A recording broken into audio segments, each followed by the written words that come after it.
Well, good morning, good afternoon, good evening, good wherever you are in the world. Welcome back to vidIQ once again. We are on day 3 of appreciating you as creators and auditing as many channels as we possibly can during this week of Creator Appreciation Week. So hello to Lil No Craft, Spidey Steve, Simon Payne, Potato Army. That might be the best channel name we've had today. Hello, Potato Army. Welcome.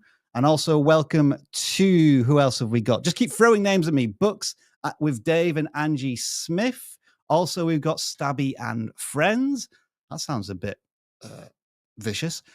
Variant is also joining us as well. Dempsey J Illustrations, one of our many fantastic moderators here today. Kaylin Crew also here. Mr. Toby with a pizza. I hope you're enjoying that pizza.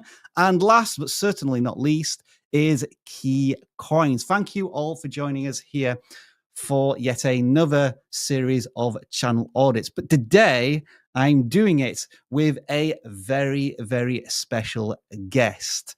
They are also a YouTube creator who helps educate, motivate, and inspire you as YouTube creators. But this person doesn't post that frequently. When they do, you might describe it as a YouTube event. They are, I would say, the master of the following title: how to make a killer blank on YouTube, whether it's thumbnails, titles, or starting their own channel. Ladies and gentlemen, I introduce to you none other than April Lynn Alter. April, hello, Happy New Year. Welcome to vidIQ and our channel audits. Hello. Happy to be here. Happy 2025. Yeah, thanks for joining us. And I guess if you were to give it, I kind of give you my own external elevator pitch of what you do here on YouTube. But if you were to say hello to a brand new creator, and this is your channel, of course, how would you pitch your channel to somebody who's looking to grow their YouTube channel? Yeah, I would say I make ridiculously well-researched deep dive YouTube breakdowns. Yeah, ridiculously is very much accurate. I was looking at, maybe it was one of your recent tweets or on your community tab where you said you spent approximately 140 days researching your latest video, if I remember rightly.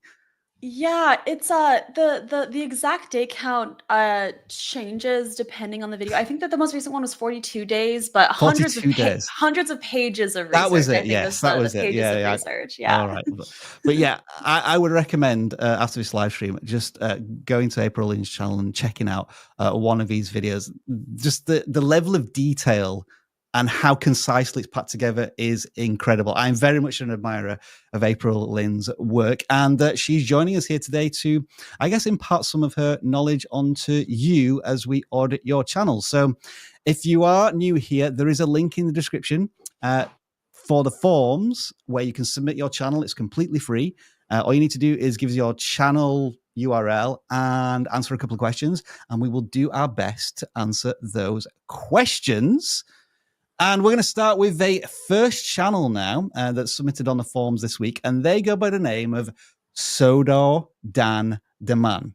And they have 200 subscribers. They've made 36 videos. And as mentioned, we try and ask questions these days to get a better understanding of the channel. So the goal of this channel is to continue to inspire in model railways and models as well as heritage railways. And I think that's a very noble thing. Like, it might not be my interest or many of yours, but there is always an audience for creators on YouTube, and I think this is certainly one that has a potential to be quite sizable without any of us really realizing it. The obstacles they say they have is using a Chromebook for editing and not being able to record consistently with a young family. And they want us to focus on their channel on video length, thumbnails, and the best way to edit and record longer videos. So with all of those thoughts in mind, April Lynn, let's just have a look at the channel very briefly, in the sense that they do have 200 subscribers. And the cadence for the channel looks to be maybe one video a month, perhaps. And from the view counts, just purely looking at like subscriber size versus view count size. It seems to match until the last two videos, which have thousands of views, which seems really encouraging for me in these last two videos. So those are my initial impressions, but is there anything jumping out here to you as we look at this channel, like first impressions? Yeah, I think first impressions, I mean, I can definitely tell that it's about model trains and railways, which is great to have that alignment, at least seeing that in terms of thumbnail. And Some that's things in that seconds, isn't it? Like you yeah. don't have to spend like 10 seconds looking at a thumbnail for it to trigger in your head. And I think that's important. Yes. I would say for some of these, right? I see a Yeah. couple, like the Mm. Backman Trains USA 2024 one. We see a now N scale. I know N scale is a like model train term, Hmm. but not being able to see that visually, you want to have that like glance test. It takes us much longer to process text than it does images. And so being able to see the trains instead of just text is going to be pretty important. I think also when I look at a channel, I like to go through a couple of things. The first test is the 80% audience test.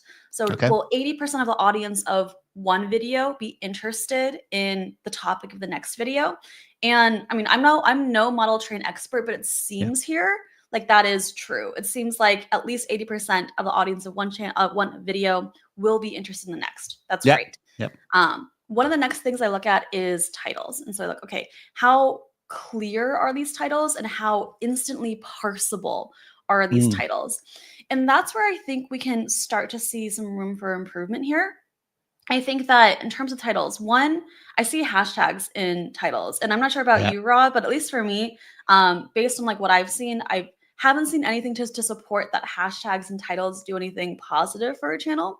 And it, what I'm seeing is that it just kind of clutters up a lot Yeah. of the character space within a title. I agree. You want to think of the viewer's comprehension of the content. And if you're just going to clutter it up with random words which are hashtags as opposed to building up some intrigue and curiosity in the titles, and I think you're just losing an opportunity there. And I'm just going to click onto this video very quickly because they're using 5 hashtags, and from what I remember, you should only use a maximum of 3 hashtags, or else they lose their, I think, searchability. But I think we would both agree that let's just take these hashtags, put them in a description, so at least they still have some SEO juice to them. But then, how can we make this title far more appealing? Because it could, in all intents and purposes, be a file name at this point, as far as I'm concerned. Yes.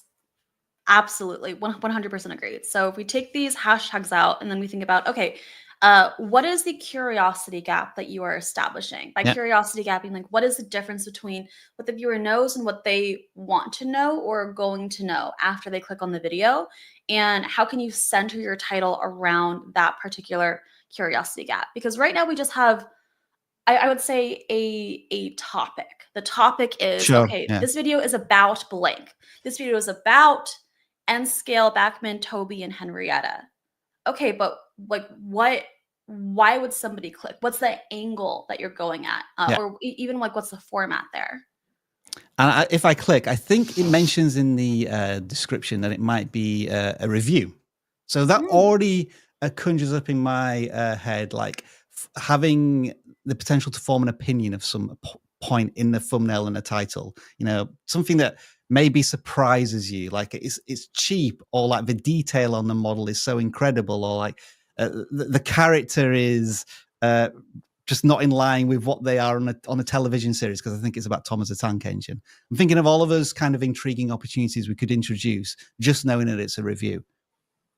yes, absolutely. So when I think about even just a review, and I think about like having that format of like, okay, this video is a review video, being able to center exactly what you said. What sort of curiosity gaps can we establish there? Is there something surprising about it? Whether it's like the detail or the price? Are we going for the comprehension angle of like this is everything you need to know about these things?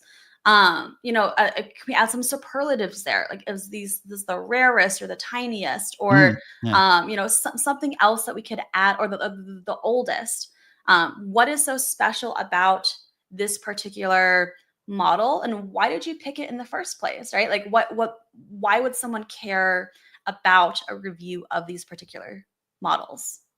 And then I'm remembering from the form they did mention editing. So I think maybe it's worth watching the first 15 seconds, see if we can establish a hook, because we see, so it's passed the glance test in terms of, we can see if it's about model railways. It maybe hasn't passed the intrigue test in terms of a title, but are we hooked in by the video itself? Let's watch maybe 10, 15 seconds.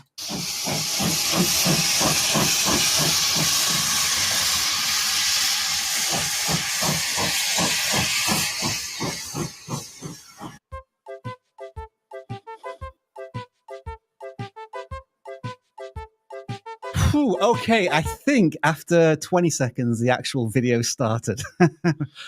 What are your initial thoughts there? Yeah, I would say there's a concept of wanting to align your packaging. So your packaging sets a promise of the video for Mm, what they're going to get when they click into the video. And then your intro, your hook, those first 5 seconds, those first 15 seconds, one of the sole purpose is to meet and exceed the expectations set by the package, by the title and thumbnail. And when we look into this one, we don't have that matching of expectations. We're promised a model train, hopefully review if we get that into the title, but immediately we see a real train, not a model train, yeah, just kind of chugging along. And yeah. so I might be clicking, I might be confused. Oh, maybe I clicked on the wrong video. This is not actually the video that I thought I would be clicking on. So I've just carried on playing it for a little bit here, and it feels as if the video could have started by just jumping it straight in. I've muted it as well because, as far as I'm aware, I'll just put the sound up for a second. It is just music. There is no voice narration. It's just text or versus the models. I think this is always like a personal choice, but I would like at some point for this creator to maybe experiment with a voiceover, and to offer like your own authentic opinions and like try and create a conversation with a viewer. But I understand that that can be quite intimidating to begin with. But now we're seeing like, oh, now this is cool. Motion, like that could have been the start of a video. I think nice bit of Yeah. motion. 100%. I like having the motion there. Something we talk about the concept of a visual hook. So what's something like visually going on that can help draw people in from the very beginning. Mm. Also, when that autoplay, when it like pops up maybe on a home screen, maybe in search, and you kind of scroll over it before making the decision to click. Is there something in the beginning of the video that can visually hook them in? Motion is something that's a really great way of doing that. I would also say with voice, I'm interested to hear your opinion on this, Rob. Yeah. So for some people who maybe are not comfortable using their own voice, or maybe they're insecure because they Yeah. have like an accent or something that they don't want to have on video. Yeah. What are your thoughts? I know that some AI models have gotten very, very good at being able to generate voice and voiceover. What are your Yeah. thoughts on using something like that? So we audit so many channels where in the first 3 seconds we say that's an AI voice, Mm. and for us it's a real disconnect with the content. But that may be a very subjective opinion. As you say, I think AI voices are getting better to the point where it's hard to distinguish. But I always feel for the very long-term sustainability of a channel, having as much unique identity in the channel, and that includes your voice, is a powerful asset. And maybe it just requires you to make the video and do like a voiceover narration, but you never actually publish it. That's your practice. And then for the actual publication, you do have an AI voice, at least to begin with. But what are your thoughts on the moment in terms of AI versus your own voice? I mean, I think I am definitely 100% on the side of leaning into you and your authentic self, because anyone can use an AI voice, and how are you going to differentiate from them? I see down here Yeah. Sodar Dadan man. Hi. So that they struggle with narrations because their kids have been loud. So there I would say there are other like AI enabled options that can be there too. So maybe instead of an AI voice, you can have AI noise removal. I've done that myself. I actually just filmed a video recently. I had to film it when I was in a hotel room. And our hotel room was right outside of the hotel pool. And so the entire time I was filming, I was hearing all of this like chatter and noise from like shenaniganery in the pool. So people just like talking and screaming and kids yelling, all of that. And I was like, holy cow, I hope my recording turns out great.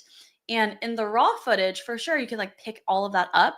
But now there are great AI tools that help you isolate your voice and remove that background noise. And I think that might be a great option for Soder to Danman to pursue if the blocker is like kids being loud in the background. What was going on in the pool again? Shenanigans. It's a wonderful way you said it. Shenaniganery, yeah. There's nothing wrong with AI voices or AI eyes. Well, welcome to the live stream, Travis. Thank you for joining us. I was going to bring you in because one of the final thing we were going to touch on here was they're using a Chromebook, and both myself and April Lynn would probably quit YouTube if we had to use such a device. But you, he's gone again. Travis, come back. Come on. You. This is the last time, Travis. What? Travis, you sometimes edit on an iPad. So maybe you have experience with using technology that has some sort of limitations on. Is there any sort of advice you could offer here for Soder Danman? Not really. I mean, keep using it. It's funny because people think it's not something you can use. Like it's difficult. It's not. It's just another way. It's like a different type of screwdriver. It's just a tool. They're labeling it as an obstacle, but you think that's maybe not accurate or like it's as an excuse maybe. It is an excuse. I got tens of millions of views on an iPad. Okay. Bye. So I guess just adapting to the technology that you have and making the best use of it. That's just an excuse. Sad. Okay. Thanks, Travis. Thanks for your savage insights. Yeah, I'll say here too, and just in terms of the technical side, there might be certain things slowing you down. For instance, but that there you can get external help for. For instance, let's say your Chromebook doesn't have a lot of storage. Yeah. If you're constantly trying to like remove and add files because your computer doesn't have enough storage, you can get an external hard drive and start to like edit on that external hard drive in order to help free up more space or keep your files there. So there are, even if your device doesn't have a ton of power or storage, there are external ways in which you can use for the storage problem. There are also editing software that you can run that like doesn't require, you don't have to run Premiere or Final Cut or DaVinci in order to make a good video. In fact, a lot of great videos can even be edited on your phone as well if you have like a smartphone. I know that like CapCut I think is a great option as well, and like a lot of people have made great videos on those. I've just done a recent deep dive into the world of editing, and I know that so much more is accomplished through the story that you're trying to tell on the editing side versus any technical visual effects or fancy transitions. So things like, okay, do you have a clear promise, progression, and payoff to your video? And is anything that isn't progressing the video either towards a promise, progression, or a payoff, is that removed? You can get like a better edit can be achieved through just simple cuts versus the fanciest transitions and animations out there. So I would really focus on what is the value of the video? Why would somebody click? And focus your editing, just the cuts even, around what is this thing. So for instance, for the video that we just saw, it seems to be a review, like a text. Maybe we've convinced you to add some voiceover review into certain things. So in the beginning, you might have showing like emotion, showing the train, maybe having just a couple of icons or text bring up for the types of like what areas of the train are you going to be reviewing? 1, 2, 3, 4, 5, right? And then, hey, 1, this. And then you would go into what that thing is. So, okay, we have the promise, and then of the entire video. Then for each section, we have a promise of this is what the next video is going to be. It doesn't have to be anything fancy. It could just be text. Then the progression and payoff of showing the review of that thing and then going into the next thing. So as a viewer, you know what to expect. So that, by the way, is the level of detail and clarity that April Lynn goes into with all of her content. So just as a reminder, it would be this one they should check out for editing, right, April Lynn? The one you just finished, yeah. Yes. And do so as soon as this live stream ends. And you are welcome, Sodar Daman. I did have one last left field idea. I thought maybe you could embrace the noise of your children and have them do the voiceovers for the video. I might sound absolutely crazy and they may not like comply, and there'll be terrible talent to work with, but just an idea that popped into my head. All right, I hope you're all settled now and happy, and I hope you're appreciating the channel audits. We've only done one so far, but we've got many more to come. Now you're all settled, we do want to remind you that as part of our Creator Appreciation Week, we have an incredible offer that's running at vidIQ right now, and that is to start off 2025 with a bang by getting 25% off the vidIQ Boost Tools for Life. So if you sign up on a monthly plan today, you will get 25% off forever. There is a link in the description and it's on screen now. Just to give you a very brief example of one of our tools, this is the Outlier tool.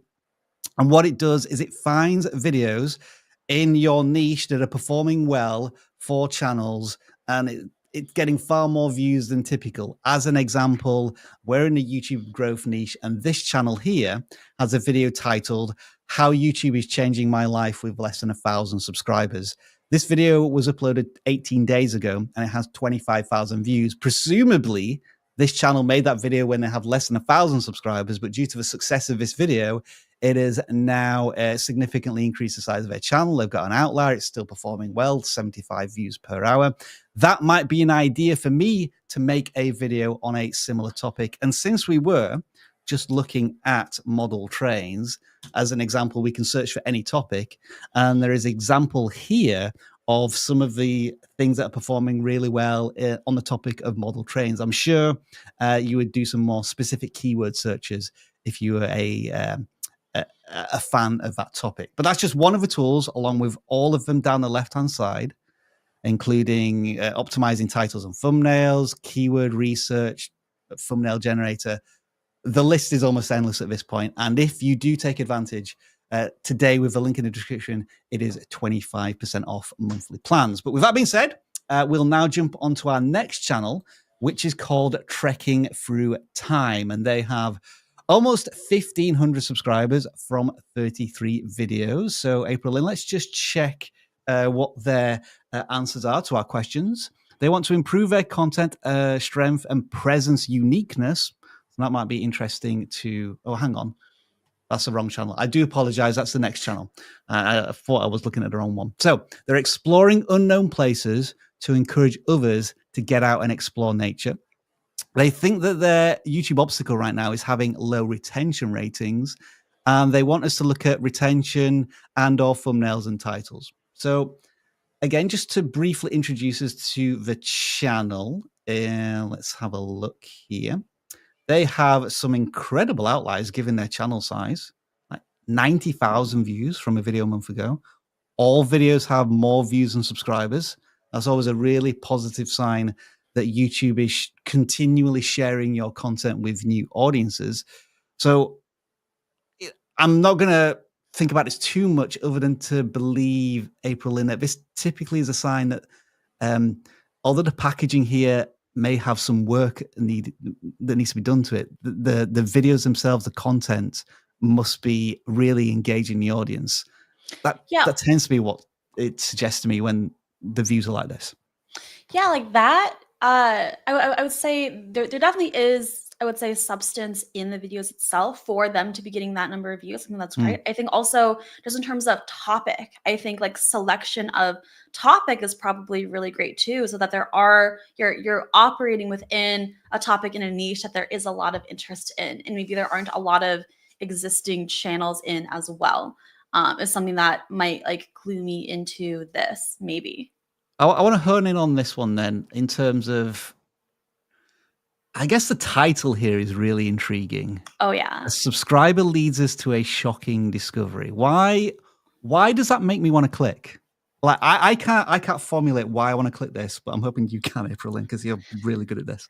Yeah, okay. So I think the term, so I think there are a couple of things here. One, it seems like a real story, right? So I feel like Yeah. there are a lot of types of videos like this that seem sensationalized. We're very turned off by clickbait or by things that are artificial.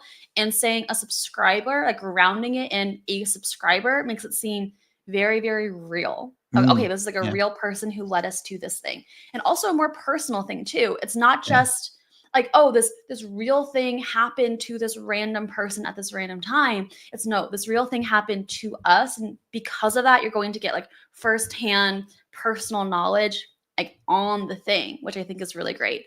The concept of shocking discovery, I think, is also the word shocking in all caps lock definitely draws you in. And you could also see that like in the thumbnail itself. I do have some thoughts on thumbnails and packaging overall, but Yeah. even within this thumbnail, like when I look at this, just in terms of thumbnail wise, I would say tip here, I would make the text, your font, more legible. Probably change the font and maybe like change the size of it, because when you're zoomed in really far like that, I can read it, but like at a glance, I'm not reading that at all. Yeah. Typically, it needs to be chunky text of some kind, doesn't it? So there's a lot of and maybe white. They have the stroke effects, but maybe a white chunky font, so white contrasts well with the brown rock background, and then can keep that stroke effect as well. Yes. Yeah, white or perhaps red as well is like another option. But even so, I mentioned that because I'm not looking at the text at all when I look at that, but I do see a very clear blue something. And that something opens a curiosity gap, right? We have a subscriber, very real, shocking discovery. See this thing that I don't know what it is. I want, like, that gives you the reason to click. You want to click to figure out what the heck is that blue thing on that rock, because that does not look natural. It's a good contrast. Speaking of shocking, we have a shocking 25% off Life for the Boost. You can click that link because we have your attention down below and get yourself 25% off Life for Boost right now. I'm sorry. When I was giving you the crash course, April, I've never experienced this before, either on a live stream, but we'll just have to deal with it. What I was saying was the blue or the turquoise contrasts well, and it's blurred out in a sense that it's tantalizing, and you do want to click on it. So I think, shall we click on this and watch the first 20 seconds? Let's do it. Yeah. I received an email from one of our subscribers that stated that we had missed something in one of our videos. I'm going to pause it right there. And you're giving me a thumbs up. And why is it thumbs up? I think we both know why this is. Yeah, I mean, that is an incredible first sentence, right? Like that first sentence that you immediately, we talked earlier about meeting and exceeding the expectations set by the title and thumbnail, that immediately meets that expectations. You're immediately talking about a subscriber sending you an email about something that you missed. Like it goes, it's in such a natural follow-up to that title, and I am instantly hooked. I want to know what is in this email. Let's carry on. That there was another area close by with even more wonders. I was intrigued. I think it's also good there that they brought it to the location. So within like a few seconds, they're reminding us of they're going to be on location somewhere and finding it. Because if it was just this over the shoulder shot looking at a computer for the entire intro, I may have lost a little bit of interest, but they just brought it back in there enough for me. Intrigued to say the least. I emailed him back, and a trip together began to take shape. The stars aligned, and we met up on a beautiful and cool morning. After our in-person greeting took place, he asked if I was ready. I said yes, but it did not prepare me for what I was about to see next. Oh, right. Okay, so that is basically exactly 30 seconds. Yeah, I mean, I would say it's great to the point that we are getting to the video at this like at this stage. I think that, you know, if I was like micro picking, Yeah. it could have maybe been 20 seconds or 25 Okay. versus Yeah. 30. I think towards the very end was like, oh, he asked, you know, we met and he asked me if it was ready, but like those are tiny adjustments. I think that like Sure. in general, this is a very strong hook. I can see the reason why, you know, it has 88K views at this point, you know, and also that very last sentence of the intro, I think is also very important. A lot of people neglect the last sentence of their intro. I would say is very important, maybe not as important as the first, it's still quite important because that sets you up for, you want to make sure that there is that clear promise set up for the entire video as well, that leading into the progression of the video. And we have that for that last sentence. I'm just going to play it again because I think what I also noticed was that he said he used that critical word in YouTube these days, which is but. Like it almost started the next part of the story. Meeting took place, he asked if I was ready. I said yes, but it did not prepare me for what I was about to see next. That last sentence. Now, if I was to micro pick at this video as well, one thing I'm a little concerned about is maybe they've just paid off too much already in that hook, in that we see the thing that was teasing a thumbnail. And I may, if I didn't think the story was strong enough, I may say to myself, oh, that's it. You show me what I've needed to see. I'm done now. Could that be a retention killer? I think it could go both ways. I think on the I definitely see your point of how right now we can see the thing. I still see that and I'm like, I still don't know what it is. So Okay, I'm right, still yeah. hooked. I think if you wanted to, you could blur or pixelate that out as you show it to like still maintain the potential for that. I guess to me it depends on what you want your payoff to be. Do you want the main payoff to be understanding what this thing is and why it got there, or do you want your main payoff to be what the thing is in the first place? And it's okay to have two payoffs as well, like one within the middle and then another one following. So yeah, I would probably agree with you that if you wanted the like extra payoff to have that blurred or pixelated, but I also don't mind seeing it in the beginning as well. I'm imagining if it was a little more sensationalized, it could have maybe had part of it blurred and then just the question saying like, how did it get here? So there's still that mystery, but you've been revealed a little bit more. But again, I think we're now going into our own personal preferences of content. Yeah. I just left the video running here because I don't know if you noticed that it kind of slowed down a little bit. There was I muted it, but there was a long section there where the I'm going to call the hero of the video was just talking to, I guess, the person who was showing them. And what I thought was interesting, and I've seen you do this as well, April Lynn, is that it felt like the hook, I'll go back to hook now. It felt like it had like a shot list. Like the creator was very intentional with the first 20 seconds and how they wanted to display things. And so maybe if you could just elaborate a little bit more on that, because, you know, every 2 seconds the shot is changing here. But then after the hook, then things just go, the creator allows the video to breathe a little bit more.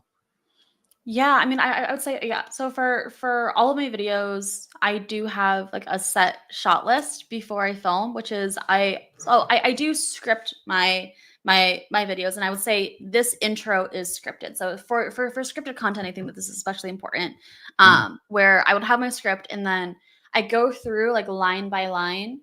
And I think, okay, what is going on screen during this time to best go with what I'm saying? So for me personally, this is categorized into talking head, where I'm talking directly to the camera. I like motion graphics or animations that I create, full screen text, screen recordings, or B-roll that I film as well. And if it is B-roll, what exact B-roll do I want to film and have on screen while this is going? And so I will plan that out before I film, so I know when I film what sort of extra B-roll I need to film, as well as like what needs to be talking head as well. I'm going to go back to the channel as a whole now, because what I realized here is that this video appears to be this creator's viral moment. And what I mean by that is, previously, it looks as if the videos are mostly getting hundreds of views, sometimes thousands And actually, they have had previous videos with tens of thousands of views. So they're getting spiky views, peaks and troughs, but this has been their latest viral moment. And subsequently, the videos have been in the thousands. And I just want to encourage the creator to know that, you know, you will have these moments of incredible view counts.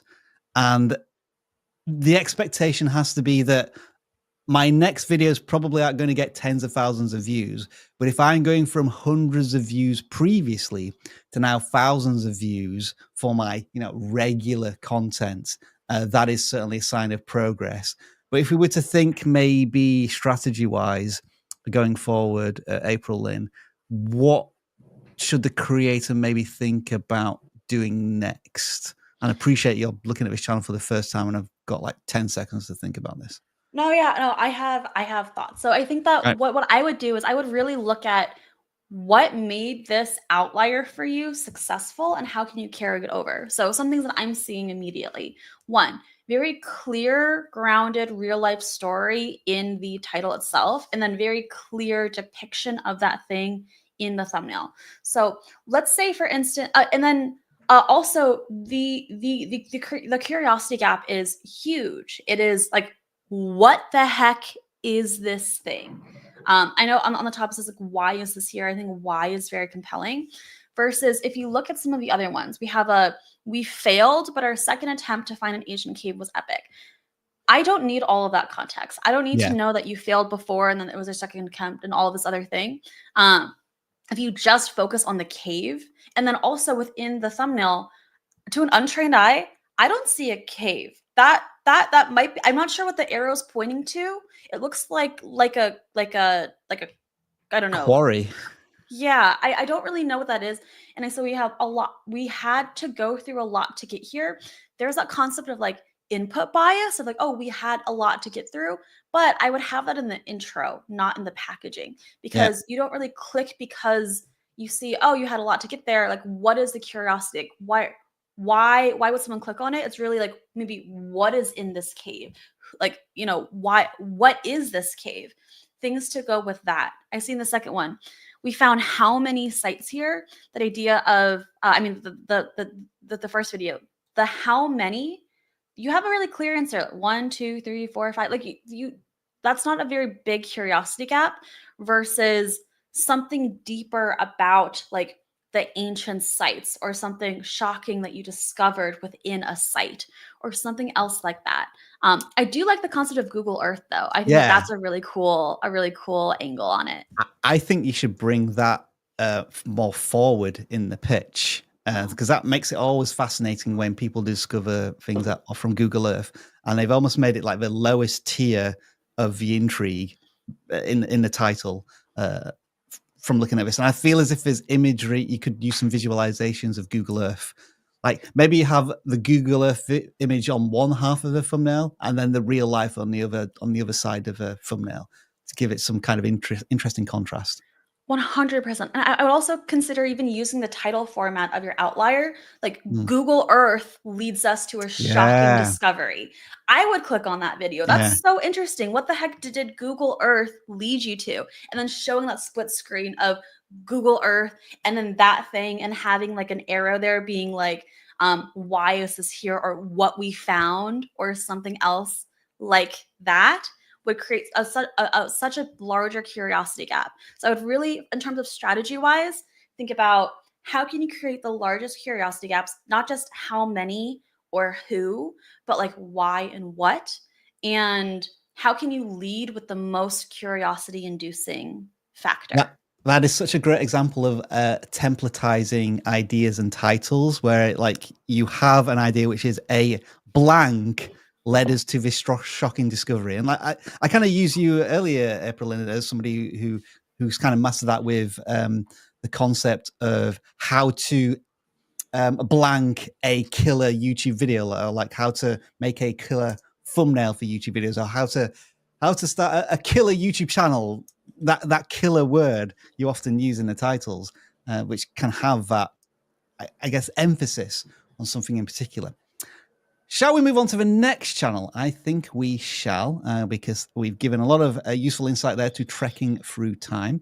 The next channel we are going to look at is Dice Rolling.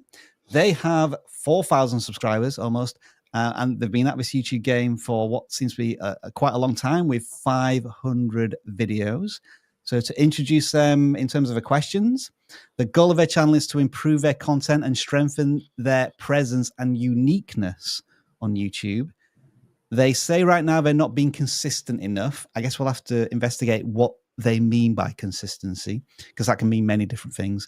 And the part of the channel we want to look at is content quality and how engaging is it or is it not. So we can see that this creator, I think, is reviewing like maybe horror films over the past decades. They publish at a cadence of, it does tend to be inconsistent. So they publish maybe 4 videos in a month there, then a break of 4 months, then like another significant break, and they just publish something in the new year. We were talking about this briefly before we went live, April Lynn, and you have been, I guess, playing around with your cadence and consistency. What are your general thoughts about like having to publish to a certain schedule or just getting the video out when you think it's done? I think that there are pros and cons to both. I would say it kind of depends on where you're at in your YouTube journey. I think if Right. you're in the very beginning and you haven't yet gotten to the place where you know that you can upload consistently, having a set schedule and be like, okay, I upload on this day, let's say every single week arbitrarily or every other week arbitrarily, no matter what, gets you into the habit of making videos. Once you're in the habit and it's no longer a question of will I post another video or not. I love it That's when you when I say would- this. What? I love what you're about to say, because I've used this in my own videos. When we did an interview last year, what you're about to say really resonated with me. So sorry for cutting you off, but just repeat that.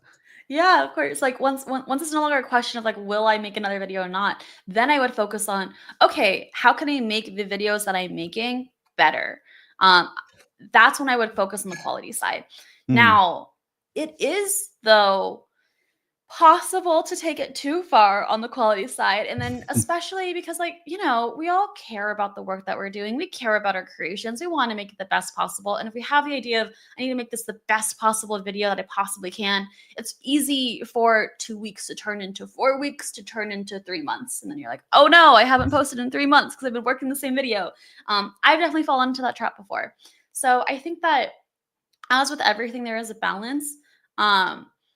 Personally, I am now trying to get to, okay, 1 banger video per month that I can really just focus on, because still having some sort of relative consistency, even if it's not every week, but just knowing, hey, every month or so I'll make a video, lets you connect with your viewers more, because again, it's all about expectation and delivering those expectations, promise and payoff. And so them knowing, hey, there's going to be some sort of upload once a month. I get really excited for that event that's coming up once a month for this type of thing. It doesn't have to be a specific day that you upload on this day and this time every single time, but like, you know, around a relative regular schedule, I think is useful for that viewer connection. Okay, let's take a look at the videos themselves, or the packaging at least. I feel as if this creator is putting a considerable effort into the design and style of them. And it tends to be 2 main characters from the films, maybe the film logo as well, and front and center themselves. And I guess they're trying to push that uniqueness, because I'm seeing like almost like a character wearing a hat, and we've got eye makeup on, and it seems visually striking to me.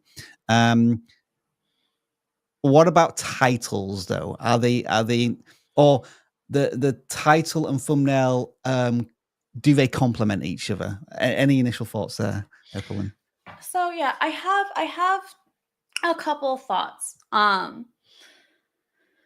when it comes to the thumbnails, I can also see that there tends to be right now like two main thumbnail formats they're going with as well. So either the two characters, or and it seems to be if there's like a listicle, something Yeah. from the movie, and then something with an arrow. The I'd be fact curious. ones tend to be that style. Yeah.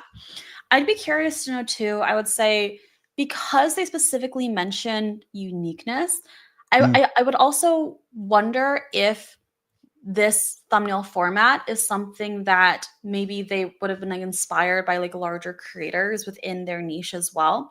And I'm curious about that when it comes to the ability to stand out. And there are like pros and cons to all of it. Like how much you take from another creator or not. But like that's something that I would be curious about. Just looking But at, I remember CZ's World operates in the horror genre, and they always do things you missed about nice. films, and these are a little different, actually. I would say. Yeah, for sure. But anyway, we'll So go if back we to the hero channel. Yeah. If you want to go back to the channel, in terms of the like title and thumbnail telling the story, an insane thing to say. I mean, I think that overall, in like the like video essay genre overall about like Yeah. talking about movies, these are pretty familiar. Yeah.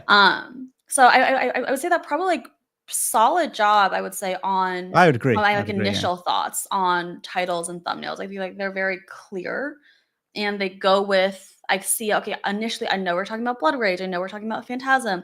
I like the depiction of the character as well. I feel like that's like a really great way to, over time, you see that, you know, the character of yourself on the thumbnail and knowing, oh, this is from this creator. And I do really like that.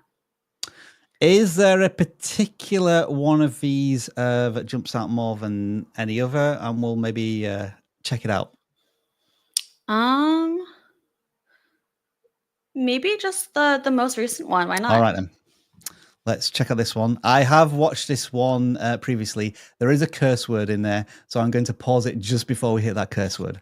Okay, sounds Otherwise good. known as Slasher, The Complex, or Nightmare at Shadow Woods, this horror movie has become something of a Thanksgiving cult favorite among horror fans. I mean, come on, it's either this or Thanksgiving. Two twins are involved in a murder mix-up that results in the wrong brother being institutionalized. Years later, the locked-up twin escapes while the other goes on a killing spree. This is my review of Blood Rage.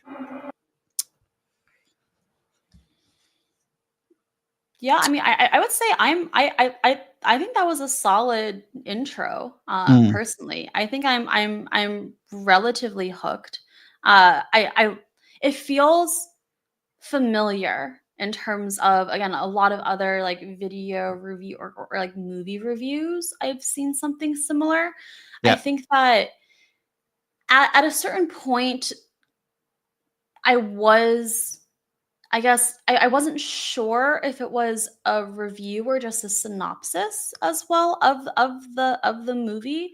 I know that there are some like movie review channels and videos whose like the whole video is something like that, where it's like Yeah. a voiceover and just like like retelling the story of the video.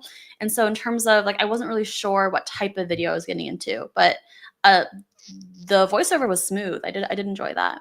Yeah, it felt like it was very considered, very intentionally crafted and scripted, I thought.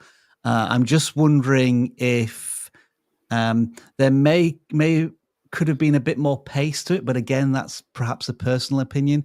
And at the very end of the intro, we do see the creator appear, and that is after 25 seconds, though. So I'm wondering at this point, could the viewer potentially feel that it is just all going to be clips from the film, and maybe this introduction from the creator could come in sooner? Or again, like maybe I'm nitpicking at this point.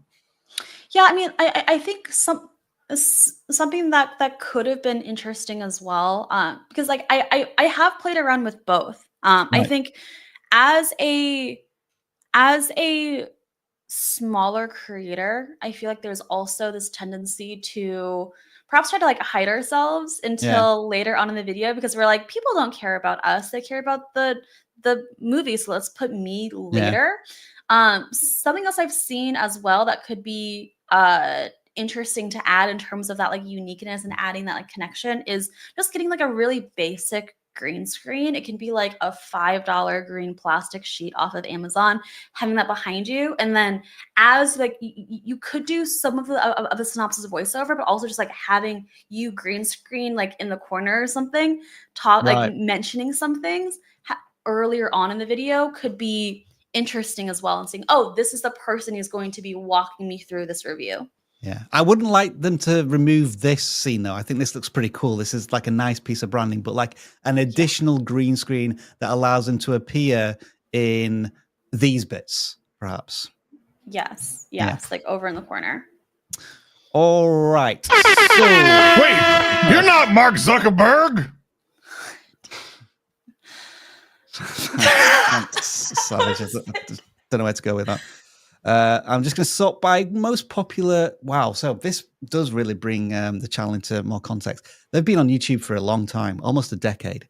And some of their original videos got tens of thousands of views. So I just want to like a massive shout out to the dedication this creator has continued to keep pushing on YouTube. And now it makes me wonder if perhaps, you know, there's always this challenge with this type of content. So let me just check this.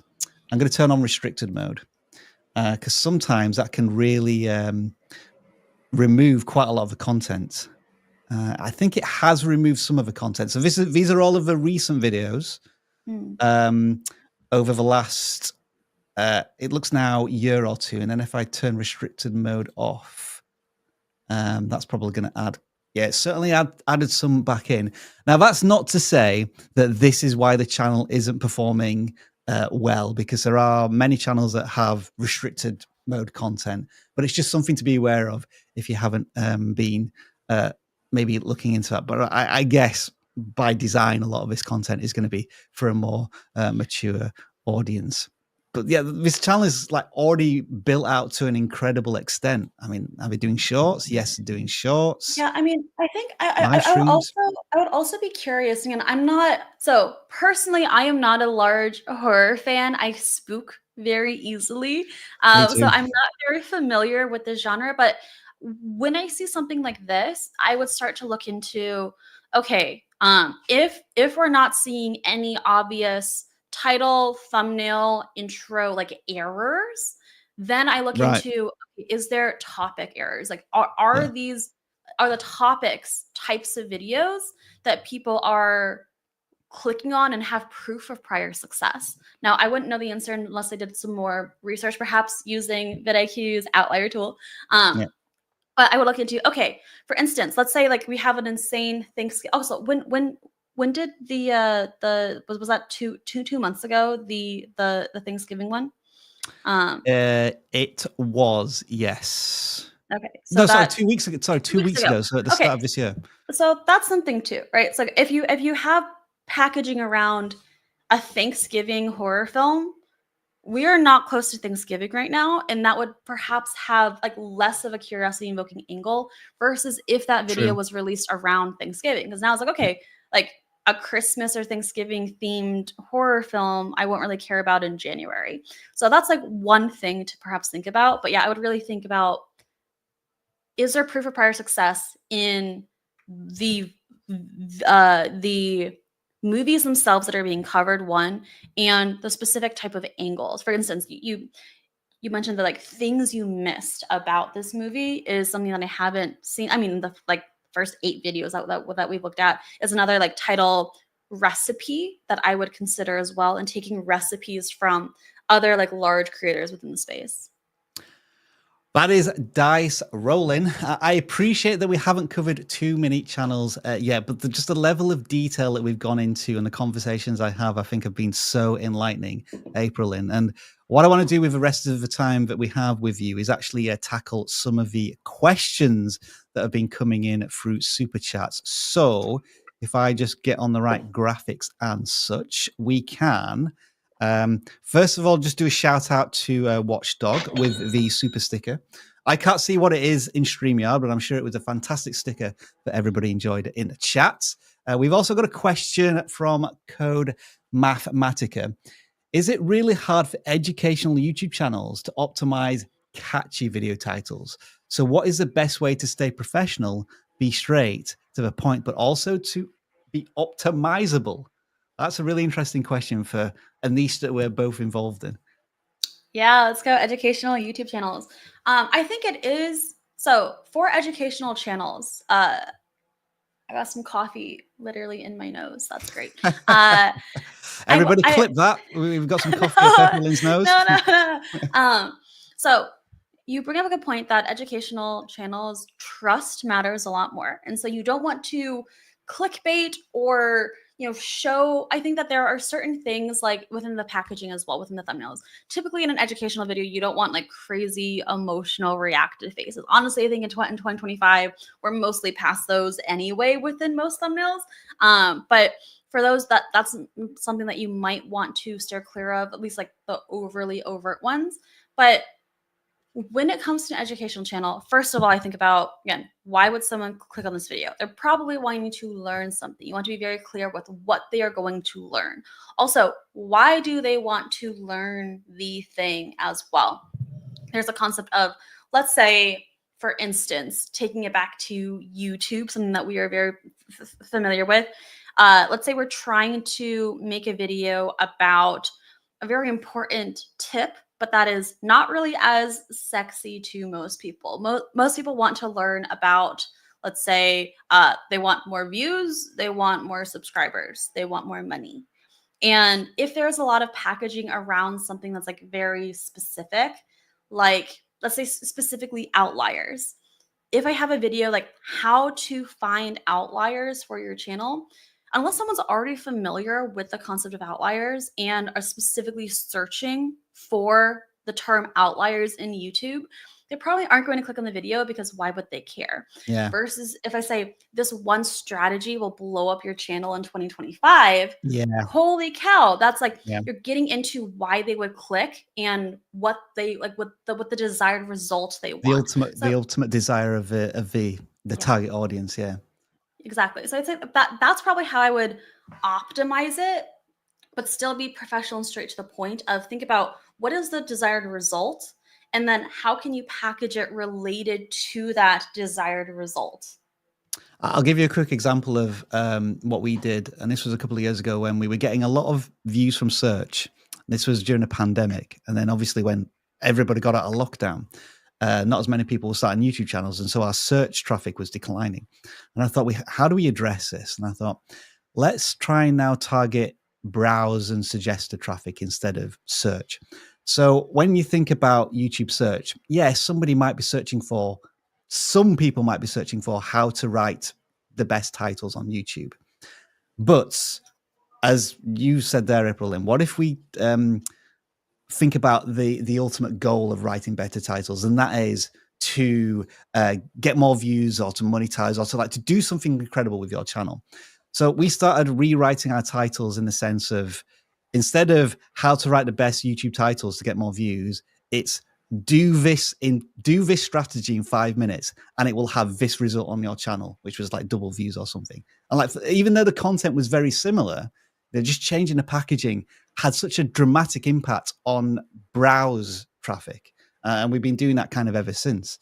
So I totally resonate with the idea of really trying to get into the psyche of the average viewer and what they want to achieve going forward. All right, I'm here. I'm here for good now. All right. Thanks, Travis, for joining us. Okay, I guess in that case, that means that April Lynn, when you're done, when you need to go, just let us know, and when we'll finish. Have you got time for one more question? Or Yeah. All right. So I want to bring this one up, and it comes from Key Skills. How can I show my real, authentic self, but still be engaging without providing a fake personality of myself? I find this question so challenging myself. When you figure it out, let us know. This triggers me. This one triggers me. Yeah. I love this question. So I'm actually working on a video right now, which is going live tomorrow, hopefully. pray for me. Which is, and one of the big sections is about developing something that I call your video recipe, and the concept of in order to create a unique video recipe that helps you stand out, you need at least 2 out of 3 things in this triangle, one of which is personality, production or editing, like value or quality, and content value itself. And those are kind of the 3 corners of this triangle. And when it comes to personality, there's this common misconception that in order to be differentiated through personality, that means you have to be the most charismatic person alive or have like typical YouTuber energy. Hey, what's up, YouTube? Today we're gonna, like, no, you don't have to do that. And in fact, there are, whatever it is about your unique personality, leaning into those things, even if you are soft spoken and have a very dry, morbid sense of humor, those things differentiate you because other people don't have that. So what I would do is I would think about, okay, what are the key personality traits about myself?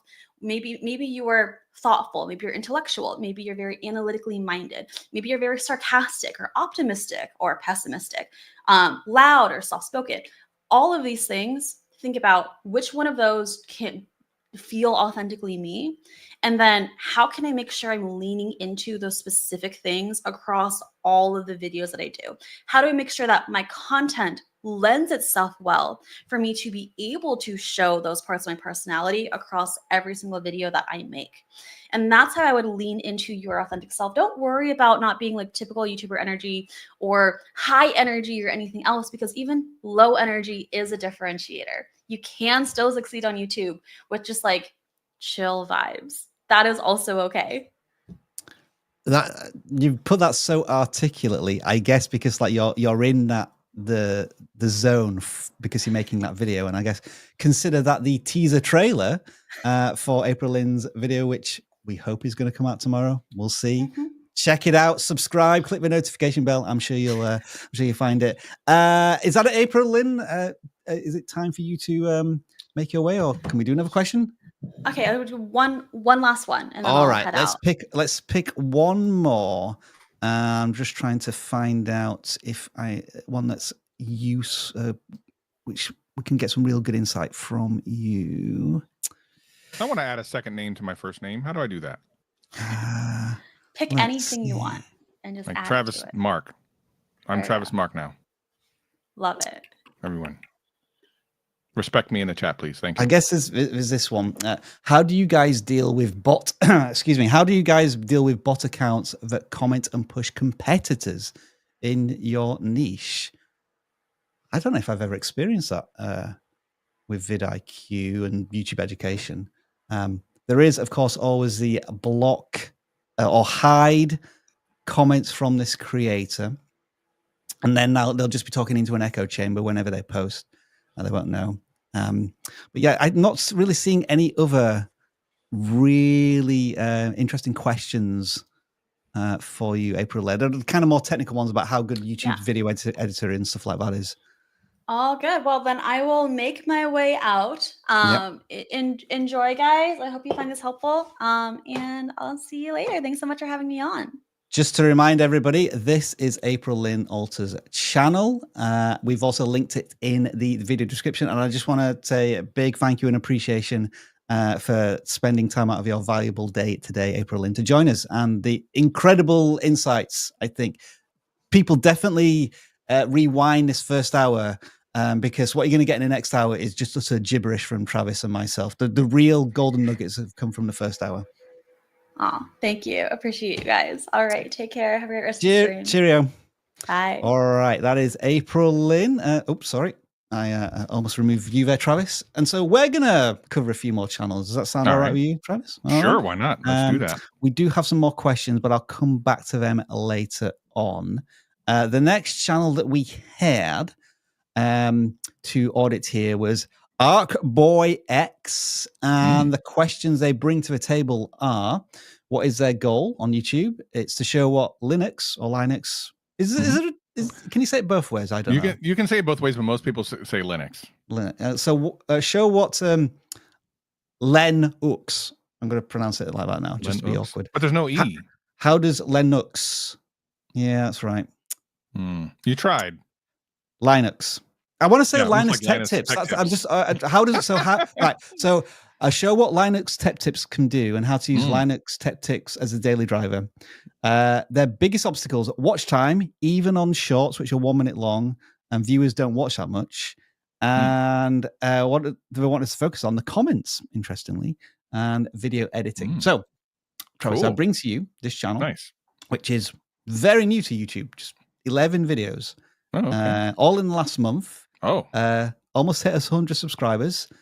As you can see, the video length is almost always a minute yeah. I mean, less or a first of little all, bit more. you know, I get kind of triggered when someone says, "I can't figure this out." You've been doing this for a month.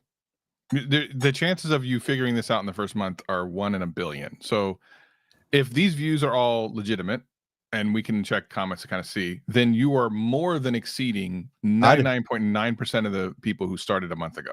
They've figured out a lot already, and I think it's from the packaging. The thumbnails are they're exquisite in my opinion. Really clear, bright, and you're also doing some really intriguing stuff, like trying to make Linus Tech Tips look like Windows. Yeah, a lot of these are short though, OS. which is interesting. Like, I mean, Linux like Windows. Yeah, so can you learn how to do that in a minute? Let's do the one I made Linux look like Windows. I'm kind of curious. All right, so which one is that? That's with the penguin in the second row, first one. All right, got it.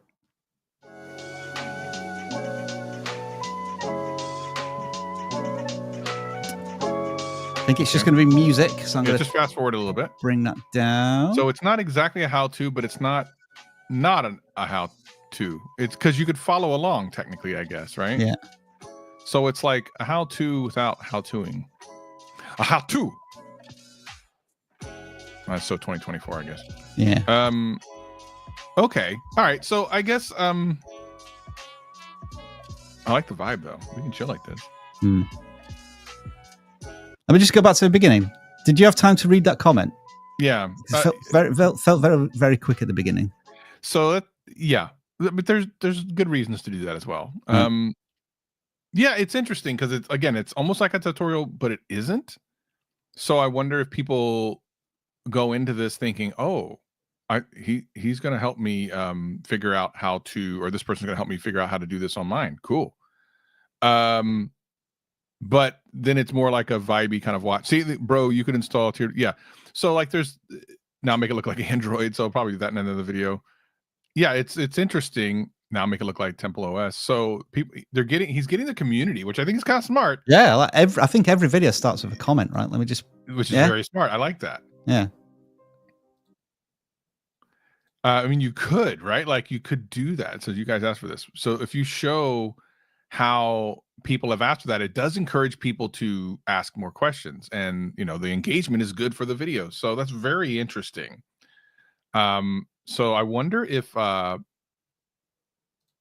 this is their strategy. Like, is that what they decided to do on purpose, or did they just trip across this? Because I think it's a great idea. I think that's a really cool way to get people to want to come back and go, I wonder if my comment's in this next video, right? Like to get people to come back. So very interesting, especially when you're first starting out.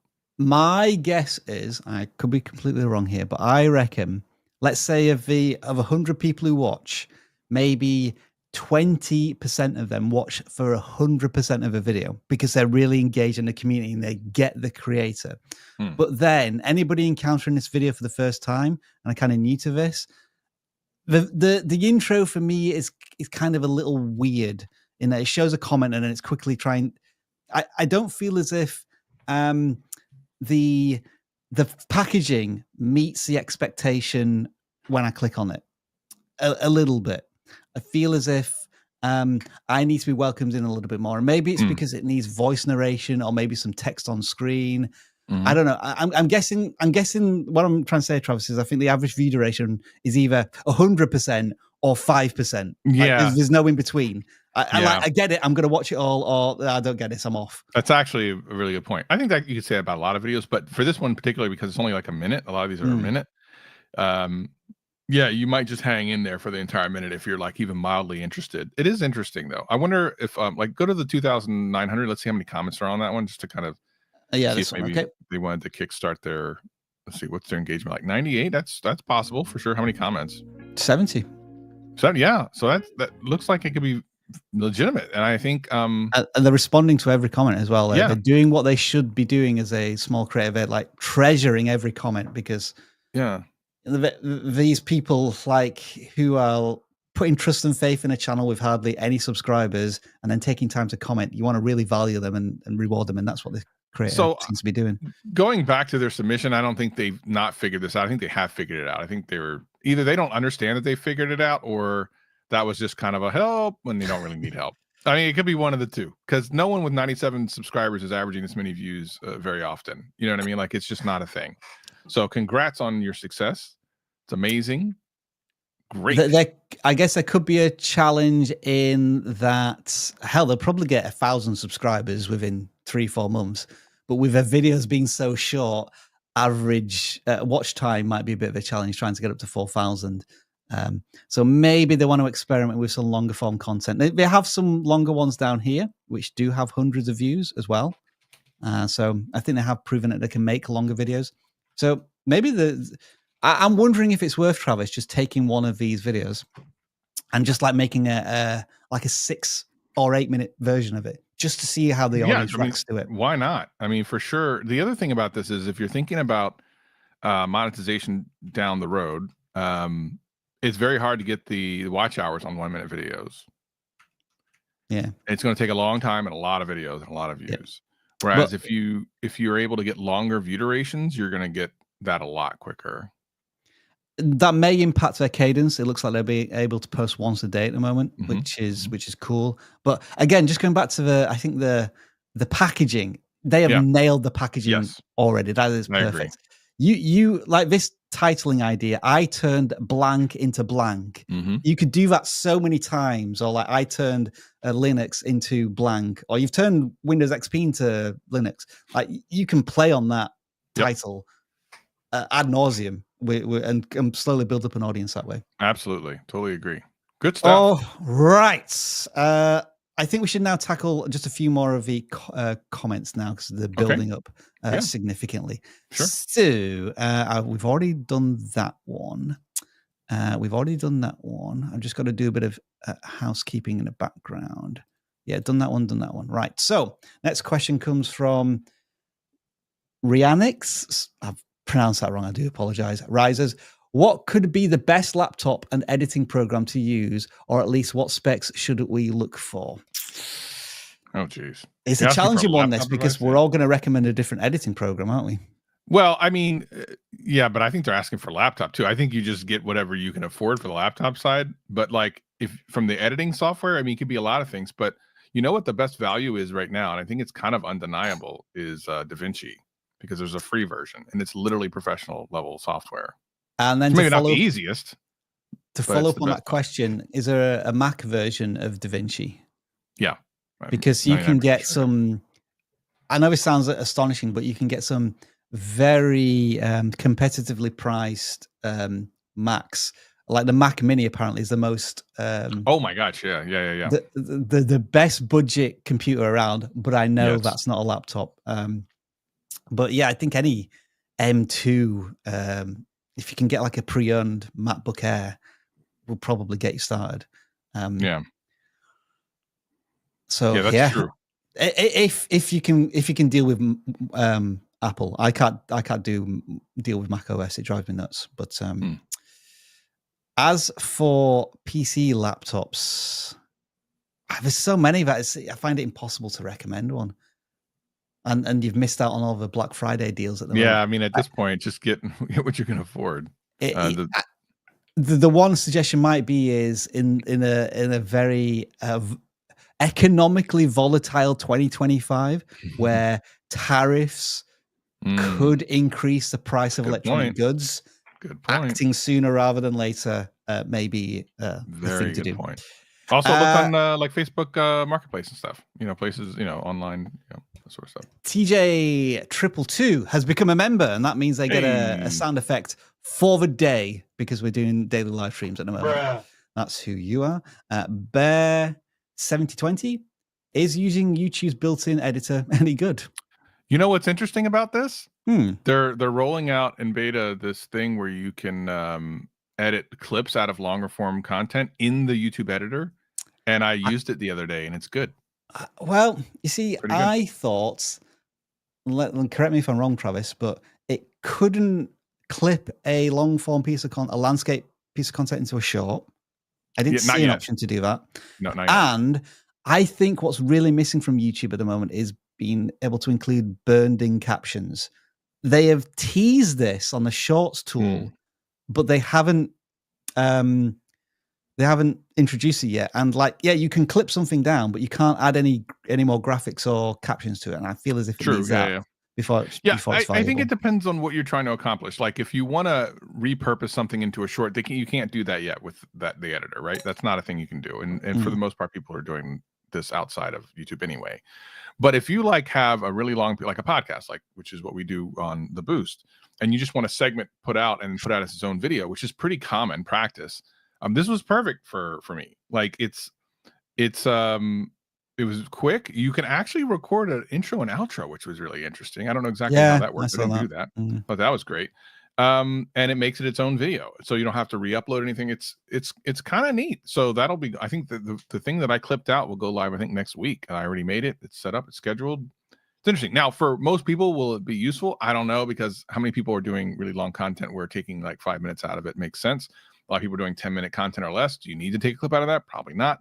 As soon as they allow you to make shorts out of it, I think almost everyone will use it. So, yeah. The thing to remember with the YouTube editor is that you can only destroy. Like you can't add. You cannot add a single thing, like a clip or anything. Once you upload it, it's like that. You can trim stuff off. And that is something to consider. Some people have said that they have success looking at audience retention and then trimming off the bits that don't work in the videos. Absolutely. You've got to remember that the video's still going to make sense once you've trimmed bits out here and there. Yes, absolutely. I'm of the opinion of if it's that bad, then I should have fixed it before going out. But well, so there's been instances where something has slipped through like you've posted something, it's been up for an hour or two, and you realize, oh crap, I left in my address or something, and you blur it out. It's great for that. There is that. I've used it for that many times, stuff like that. Yeah. All right. We have No Louvre Duda with the $1, whatever it is. Thank you. We've also got a new member, Create and Relate. I do like that name. Cool and so you get this sound effect. Now we have another question here from Jonas Matt. Do you have any status on the YouTube Creator Music? Not the sound library. This is not released to everybody yet. I think, if memory serves me right, this is AI music generation within YouTube somewhere. But YouTube announced a ton of stuff at the back end of last year, like Creator Hype was another one, like Reddit style communities for channels. That was another one. And none of it's out yet. I wouldn't be surprised if some things are just quietly shelved and we never see the light of day. And Google have a track record for doing that. But yeah, I don't have any update, I'm afraid, for that one. This one's just for you, Travis. Hey, that's right. And awesome. This one is also just for you. Oh, well, I can do that if you like. I can look at yeah. Let's remind us of what that was all about on the stream on Monday. Oh, yeah, I can do that. Hold on one second. Give me a minute. All right, be prepared to have. I forgot all about that. To be honest. Okay, here we go. Everyone ready? Sucked out. Here we go. All right. I wish I had the functionality to do like a slow pan zoom into your face now. It's just creepy, isn't it? I don't... Anyway, next question comes from GGD Shorts. How can I boost retention and click-through rate after mixing shorts and long-form videos hurt my analytics? Would deleting a chunk of shorts fix this hurting long-term performance? I think this is one of those often misunderstood cases that because they think click-through rate and audience view duration from different videos of different lengths is dramatically different. It's impacting the entire channel, and that's not likely the case. It depends. I actually am on the verge of confirming a long thought of myth that I've had about having longer, like having a certain length of videos for a niche that works and don't work. It's always something I've thought of when I was doing, tech YouTube for a long time. I was like, it always seems like I don't get a lot of impressions unless I do more than 5 minutes on a video, which is really weird. But I was like, So on the Boost recently, I'm starting to see that as well, which is really interesting because our average view duration on the Boost is like 17 minutes. Like people listen and watch the videos. It's really long. So when you put out like these little clips that are 5 minutes, they underperform and they don't get the impression. I'm not talking about like click-through rates. So click-through rate's fine. The impressions in the first day or two are really low. And it feels like YouTube goes, well, when people come to the Boost, they want to watch something that's long. So we'll show them that. We're not going to show them these 3-minute videos because they're probably not going to watch it. Now, again, still very early days, but I've done it a couple times and I have more videos coming out. I'm going to test this coming up week. I'll kick back to you. Maybe we do a video that's like, is this a thing and why not? Like we could always dig into why maybe not, but I suspect that YouTube understands how long people watch your channel. Of course, we have the analytics to prove that. And if something is dramatically shorter or longer, I don't know if it's promoted as much. We'll see. I don't want to throw out conspiracy theories, but it is something I've been paying attention. So if we go back to this question, maybe from a much more simplified point of view, I always worry when I see somebody ask the question, should I delete something off my channel? And typically, I would never recommend that. I think the most extreme thing you would probably want to do is private or unlist the videos. But even then, I wouldn't necessarily recommend that. The best example I can give you is go to Mr. Beast's channel, sort by oldest. Yeah. And he has hundreds of videos on there from his first years on the channel that are absolute trash, but they're not impacting the performance of his videos today. Not anymore. Yeah. This is an interesting one. Little Kitchen, Big Food. I like that. I like that channel name. YouTube is a marathon, not sprint. Agreed. Haven't figured out why one of my videos is doing 60 times better than others, but not complaining. So classic case of I've had the outlier and now they're not sure what to do with themselves. So I'm going to suggest I know this is a little bit promoting here, but I'm going to suggest going over to the Boost, our YouTube channel, and watching the last video we put up about how to look at analytics. That's probably going to help you figure out why that happened. We actually broke down what we did on the last episode is we actually went into the vidIQ YouTube channel and broke down successful videos and how they got there and why they got there. Maybe some videos didn't do so well. We show you how to use analytics to try to figure out exactly why that happened. So I suggest going to watch that episode and then using the information that we teach you there to determine why that is. I have been intrigued enough to actually go to their channel and just bring it up because they have a couple of outliers. My suggestion to this channel basically is, you see this one that's 3 secrets to the best French onion soup you will ever make? All I want you to do is change best French onion soup to another thing that you're going to make and keep everything else exactly the same. Like try and repeat that style and format. Yeah, I agree with that for sure. Now, I would say give yourself at least 5 videos to test that format and that style. Because it's a proven winner. And you could also maybe do it with these ones as well. Easy blank recipe, how to make the best blank food. That might be another one as well. And hey, I think you've had a couple of outliers here. Considering, again, Travis, I think this is one of his channels where often they're exceeding expectations, but they don't realize it in their they don't understand YouTube journey. Yeah. It's a very good start. Huge success. Yeah. Love it. These thumbnails are cool as well. I'm all about food too, so it's very easy to get me to be on board with this. Okay, let's try it. We've got a lot of questions that are coming here. This is actually a super chat from Nick Hines, Sci-Fi. Is it possible that YouTube at any moment will add the option to create multiple audio tracks for videos, no auto dubbing, but author created different tracks? I don't know why they would. So the thing is when YouTube adds a new feature, they have to ensure that it's going to be used by the majority of people. There are probably a small group of people that would use this, but my guess is the vast majority of people uploading to YouTube would not use something like this. So while it's not impossible, maybe they will.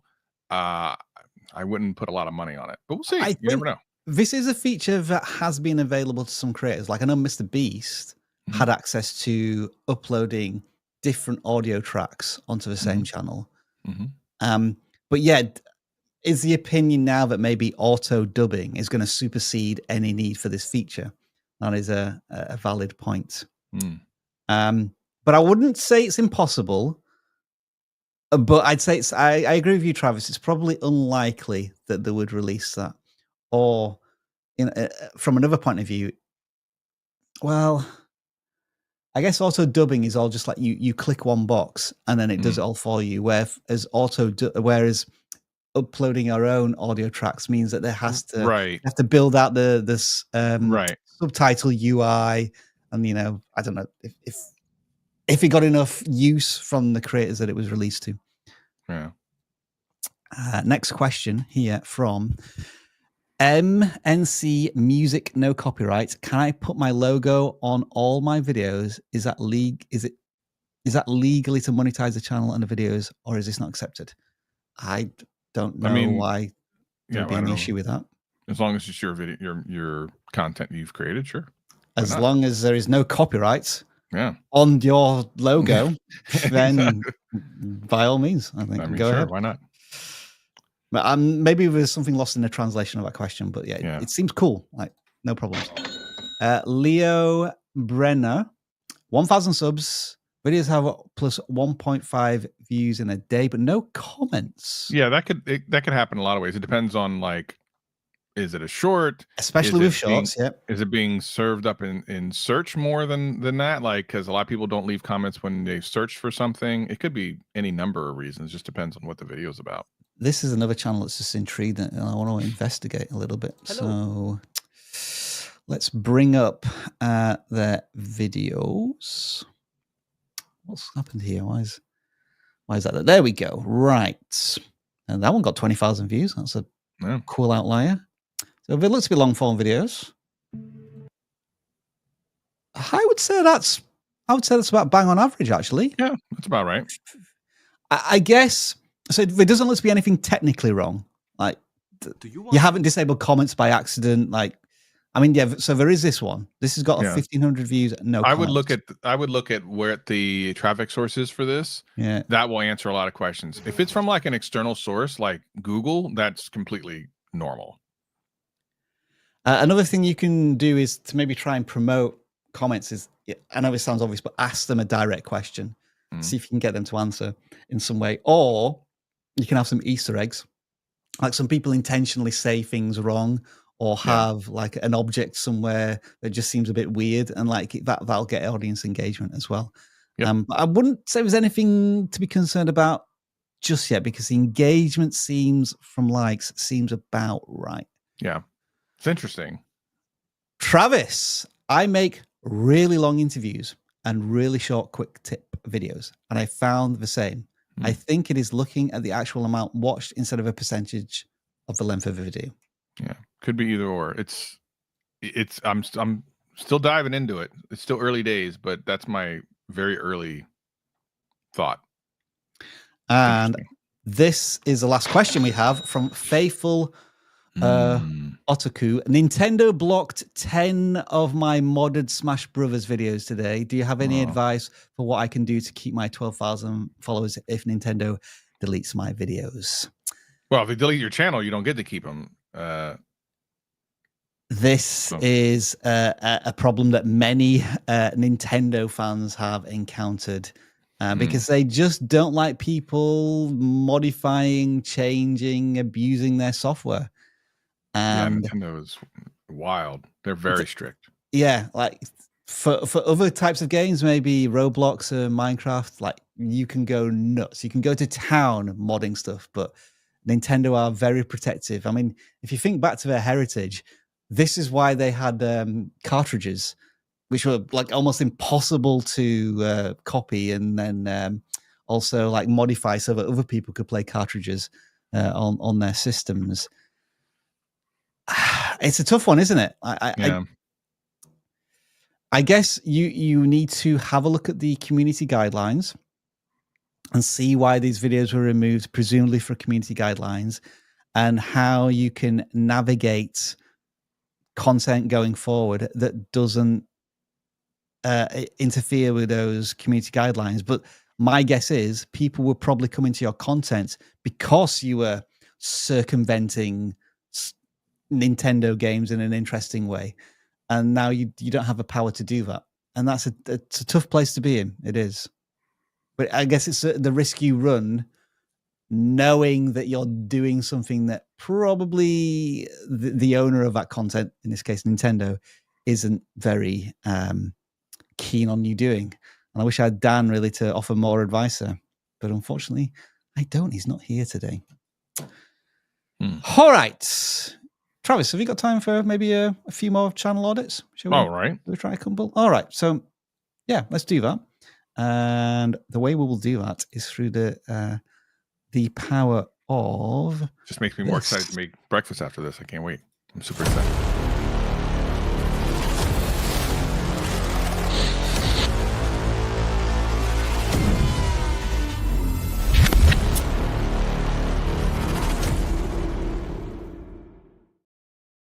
So as we continue to delay Travis's breakfast, what we're going to do is pick some more channels from the form. We have 410 submitted now. It's a very impressive number. That's a lot. And so we'll dive in. Whoops. Hey. No! The timing was right. What? You messed it up. It was great. It actually worked. It's just really loud, and I don't want to take the music from the website itself. Oh, what number was that? I wasn't paying attention.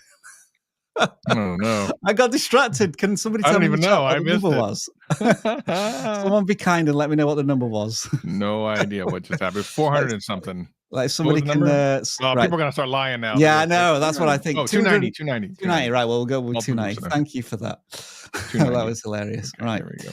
290. Well, I guess they don't know what number they are, so of course they're going to give the right number. Exactly. Yeah. They have to give us the truth and nothing but the truth.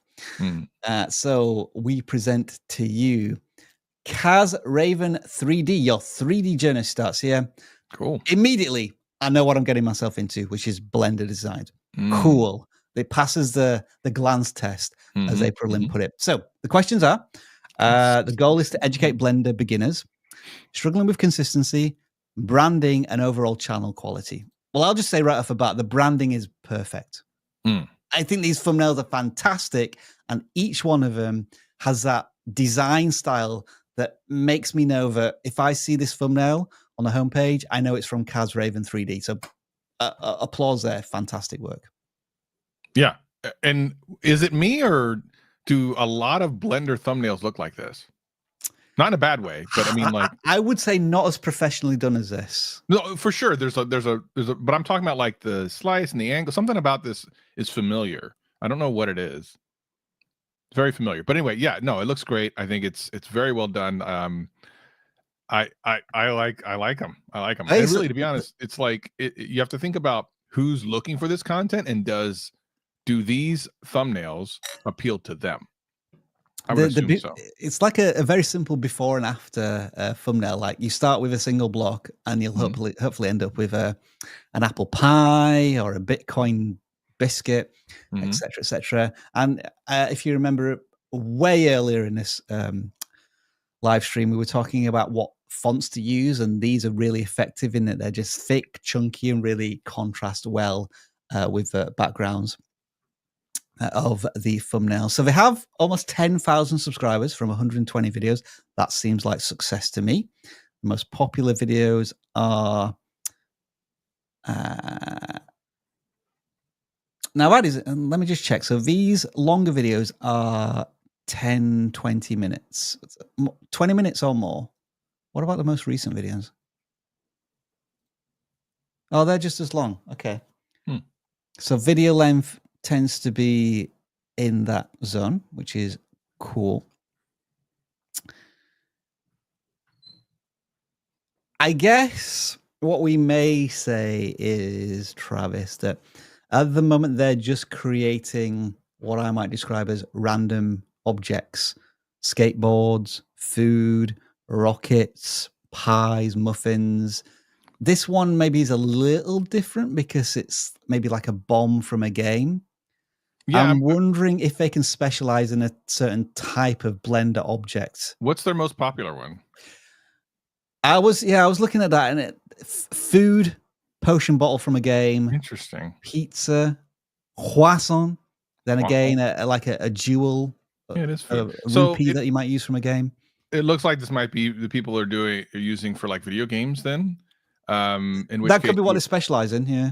right. So you can think about all the things that would be in a video game and then try to recreate those here. Probably your best bet. Like power-ups and stuff might work pretty well. Just to check the question, I've got to find which form I was using there. No, it's not that form.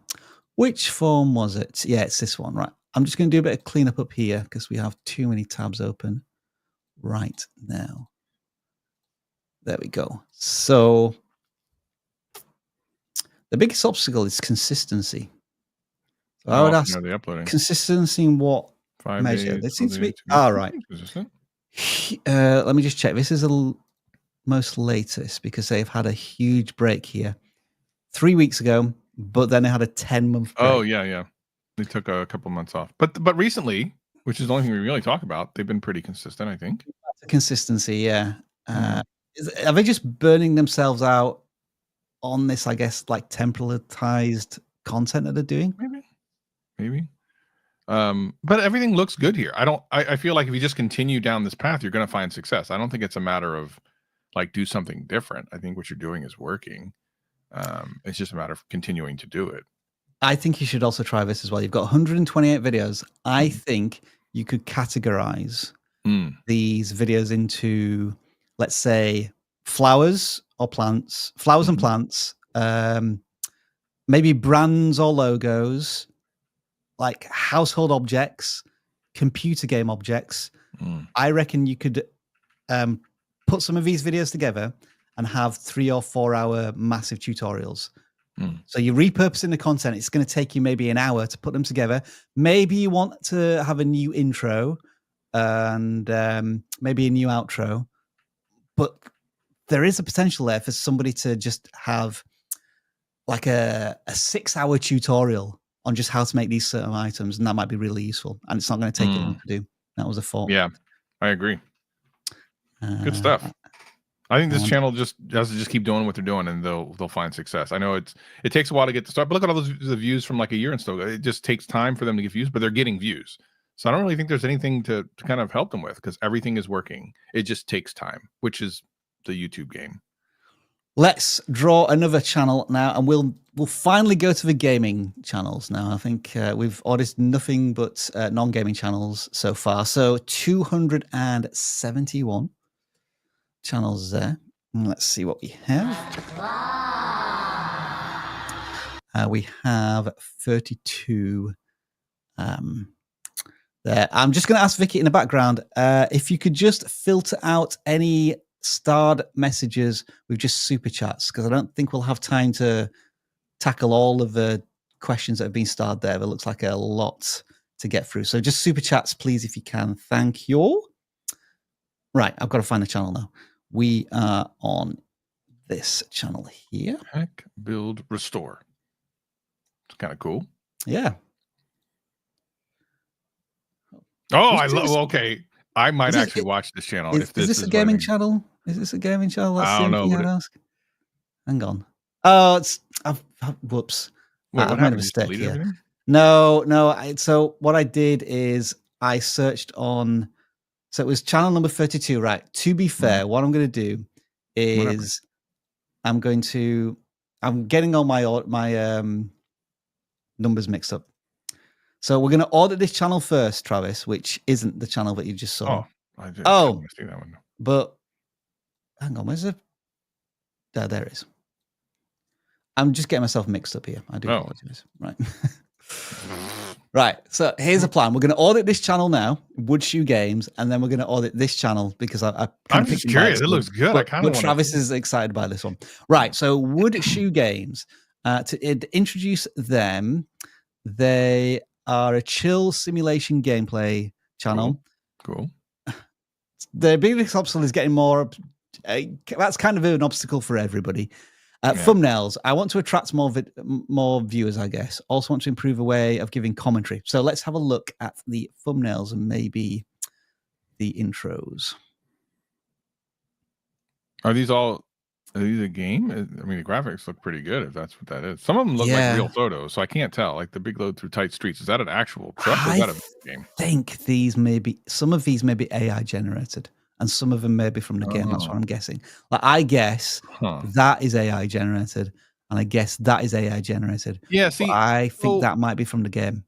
But I could be wrong. Yeah, I don't think you need AI generated thumbnails for a video game. Like most video games have photo modes or things you can get a really good photo from that you don't actually.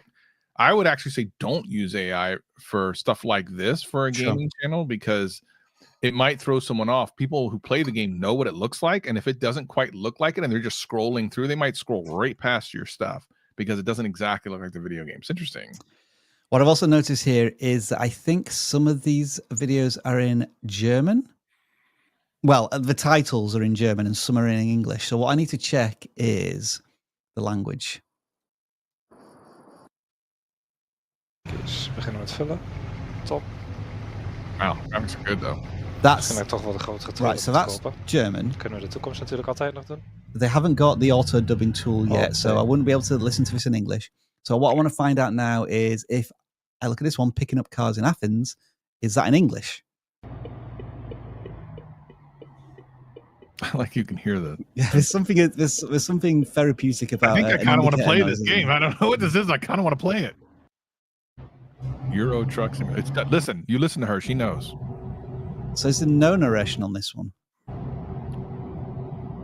She's like, that's Dutch. I know what that is. So everyone knows it's Dutch. How's that? How does everyone know it's Dutch? Sorry. I do apologize, Dutch. Well, that's completely thrown me now. Some people say he doesn't sound angry enough. I can't differentiate Dutch and German.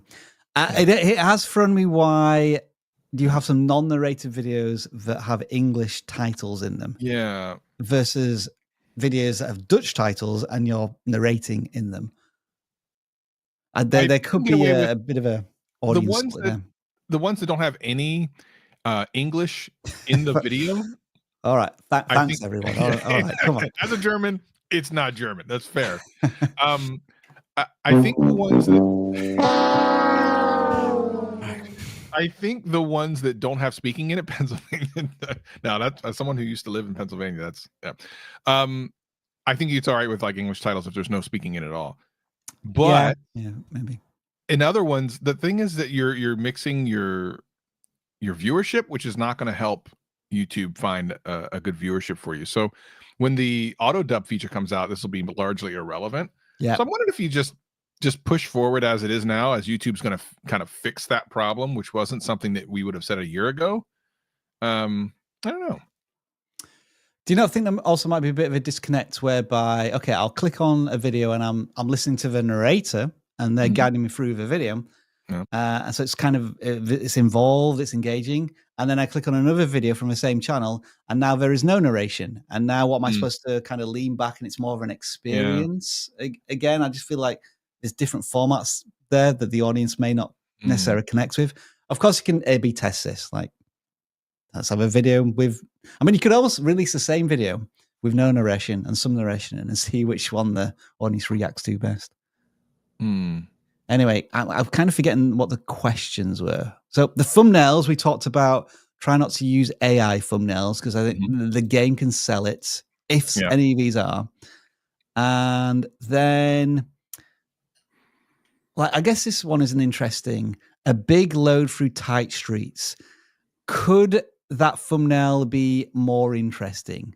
Yeah, it's a pretty decent one, but like, was there even tighter streets that you went the street is even tighter, the load is even bigger, like just emphasizing the jeopardy, the danger going on that one. Is there any way we could for the next couple of channels, maybe after this next channel, make it either flush one of the things or not, so that just the people that are here right now get an opportunity? Because I figure if you're here this long, you deserve a better opportunity than some people who might not be here anymore. We'll do that after this audit then. Okay. Oh yeah, I want to see this. Right. So this one was Hack Build Store.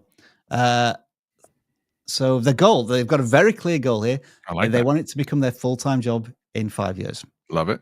Consistency of views and retention is their obstacle. Okay. How do I come across on my videos? Am I engaging? Oh, I Right. like this. This Very, is a very good. specific I questions. love right? this. Right. So should we just pick one, Travis? Have you Yeah, got a video in mind? Try the IBM restoration, because I watch some of these restoration videos on other channels. Is it this one that we're looking at? Yeah. Yeah. Let's take a listen. In this combined restoration journey, we take the challenge of taking a rusty and neglected IBM 5170 and turning it into a fully restored That's cool. and upgraded machine. What a cool Each idea. step of this process showcases the intricacies of restoring vintage computers and the But here's the thing for me. What's missing from this hook? Well, can I just point something out real quick? Yeah. He's already sponsored in this video, and he's got 1,000 subscribers. That's really interesting. Do you see that? Yeah. That's cool, actually. That is encouraging. that That is is super cool. Far-sighted creator. Cool. Amazing. So I'm sorry, what were we saying? I was saying what's missing from this hook intro. I missed it because I was thrown off by the fact that the voice in the video seemed to be off. I don't know if it's because we're going through StreamYard. So I'm going to mute it, but I'm just going to let it run at 2x. I want to see the thing before it was restored, and then the thing either partway through its restoration or the end of it. And at the moment, I'm still just seeing like this hunk of junk, this rusty metal box needs to come in, I think, at the very beginning. So rewind to the very beginning, because Right, I think okay. he actually already did that. Oh no! See, so what I thought he did here was cool little kind of television bit. Yeah, but I thought that was the before. Like I was looking at him. This would have been interesting if this was the before of the monitor and his face is in it, and then if you press it, it changes. Okay, I thought he had already done it, because when you look at the next thing, it actually changes to another monitor. In this combined restoration journey. Yeah. No, this is just just an AI cute graphic for the intro and hook, but it misses the point. Yeah. And you know what April Lynn was talking about, like the promise you made in the title and the thumbnail is not going to be delivered until, well, I don't know when. I mean, cool. Now you get into the parts and you're showing the intricacy, but I need to see before and after, kind of earlier. Yeah. Like almost like you booting up the final thing, like 2 seconds of the final thing booting. Like you take the rusty thing out of the box, and then the next clip of you is booting it up after it's been repaired, but then you jump into the story. Anyway, I'm just going to go to a random bit in the video because they did talk about if they think they're engaging. So this is a musical montage of that. What would you call that? Watch parts of this grinding. All right, hang on. Unidirectional. And the power supply clearly doesn't like it being wired up backwards. It has anti-corrosives in it, which help make sure that the board isn't. So for something like this, what I would look at, there's a guy that I've been watching for years called the 8-Bit Guy. He has recently spun off another channel with his brother where they restore our old video game arcades, because they actually opened up an arcade in Texas. Those restoration videos go into detail like this, but they're so interesting. They're really fun to watch. And they show kind of from the beginning to like the end of this beautiful thing. I forget what the channel's called, but it's so well done. And that's the story arc, and everything makes sense. You got this thing, you're like, oh, how are they gonna be able to fix it? And they kind of take you piece by piece and the things that they had to overcome. And then at the end, you get this beautiful piece with the kind of the gush at the end of the video. So well done. I would like to see more of that here. There's a bit of a critique here, actually, of some of the things I was going to mention. Yeah. I would agree there's too much music in the background. Yes, I agree. And I think maybe the creator's using it as to fill silence. And because it felt like there was long bits of music, and then you would narrate for a little bit of a time. And I think more to get the viewer even more involved, they're going to want narration throughout the whole video if you can. So I would agree with the feedback there. Yeah, so look up Time Rift Arcade on YouTube. That's the channel I'm talking about, Time Rift Arcade. Okay, if I can spell it right. Yeah, there you go. And then go to their channel. And then go. So like you can see, they're actually showing the end result in their thumbnail. To your point, like the end result restoration, and look at the views. I mean, oops. So he's very old school. But but look at the views. I mean, yeah. So he starts off with like what it started with, and if you click to the very end, you can see how it ends, and it's just it's gorgeous, like the way they. It's just gorgeous. But the entire way, and this is a 12-minute video for what took him, I think, a couple of weeks to do. So he ultra compressed all the stuff down. I think that's the point. Sometimes you do want to go into detail if people are going to do it themselves, but if you're just showing something that you've done and you're not teaching them how to do it, compress it down as much as you can. And what do they call it? Killing your darlings or whatever. And really consider that, because it's much easier to watch and the pacing automatically becomes better. Right. Okay. So what Travis suggested was that now we will ignore the forms. Yes. Do not bother filling out the forms. Instead, what we're going to do is, as I bring this up in the background, and I make sure I'm picking the right stream. Which one is it? It would be that one, I think. We need a word, Travis, for people to type in a chat to potentially get a channel audit. What should we go with? Travis Mark. What was that? Travis Mark, all one word. Like M-A-R-K. Like that? Yep. Yeah. All right. I have two names for a name. That's what we're going with, Travis Mark. Yeah. You type in that. You don't even need the hashtag today. And we'll pick some entrants out from that. I guess while that is doing its thing. Is it doing its thing? I should have seen some. Yeah, you should have seen some. I know what's going on. What's going on, StreamYard? I see a whole bunch coming. Now, maybe this is me. Maybe I've added it to the wrong one. Let's try this. Is it borked? Hang on. Hold on, everybody. Hang on. Hold. No, that's the wrong place. Oh my gosh. What is happening? Giveaway 2. So I picked. Maybe I'll try that one. Oh yeah, because there's two and they sound the same. Yes. Almost the same. Yeah, one's live, one isn't live. But I thought it was the one that didn't say live on it. Anyway. Right. There we go. There we go. All right. There we go. Okay, we'll let that just tick up until it's above 100 because we've got some super chats that we just need to quickly try and take on. Frostbites, coins, and collectibles. Is having a mix of content on my page causing me to lose opportunities with gaining subs and views? Like, we need to know more about the channel, but usually if you're mixing niches, topics, audiences, then from one video to the next, the viewer may not be engaged in what YouTube is suggesting. Like, they may really be interested for the thing that you did, that they watched, but then the next video they see on the homepage from your channel just might not resonate with them. I mean, we typically recommend trying to just niche down, at least to begin with, to build up an audience within that niche. But I'm not sure what you mean by mix of content, whether it's live stream, shorts, that type of thing. Yeah. What specific data? Hang on, that's not a. Is that a super chat? I don't know. It is. No, I don't think so. It isn't. But since I brought it up now, what specific vidIQ data should I focus on to improve my content's performance in search results?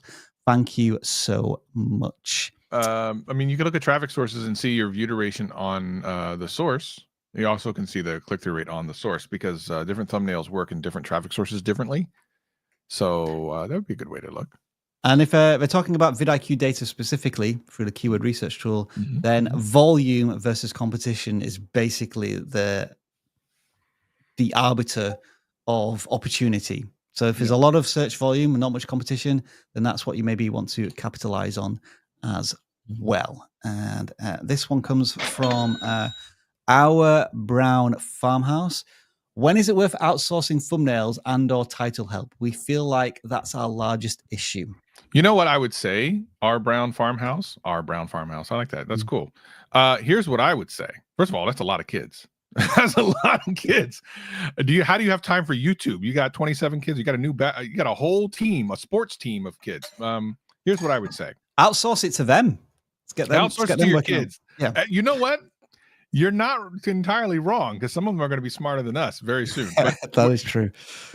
And not just to throw this out there, but if you're at the point where you're thinking you're going to outsource that sort of thing, I would first invest in at least 1 month of YouTube coaching through us, because the amount of money that you'll spend on thumbnails over like 3 videos is about as much as you would spend in a whole month of learning a whole bunch of things, including not just thumbnails and titles, but then other things you can do in your video. So I would actually invest in that first, then see where you are after that, and then maybe invest into like thumbnails and stuff, because there's probably other things you could be doing to increase your reach.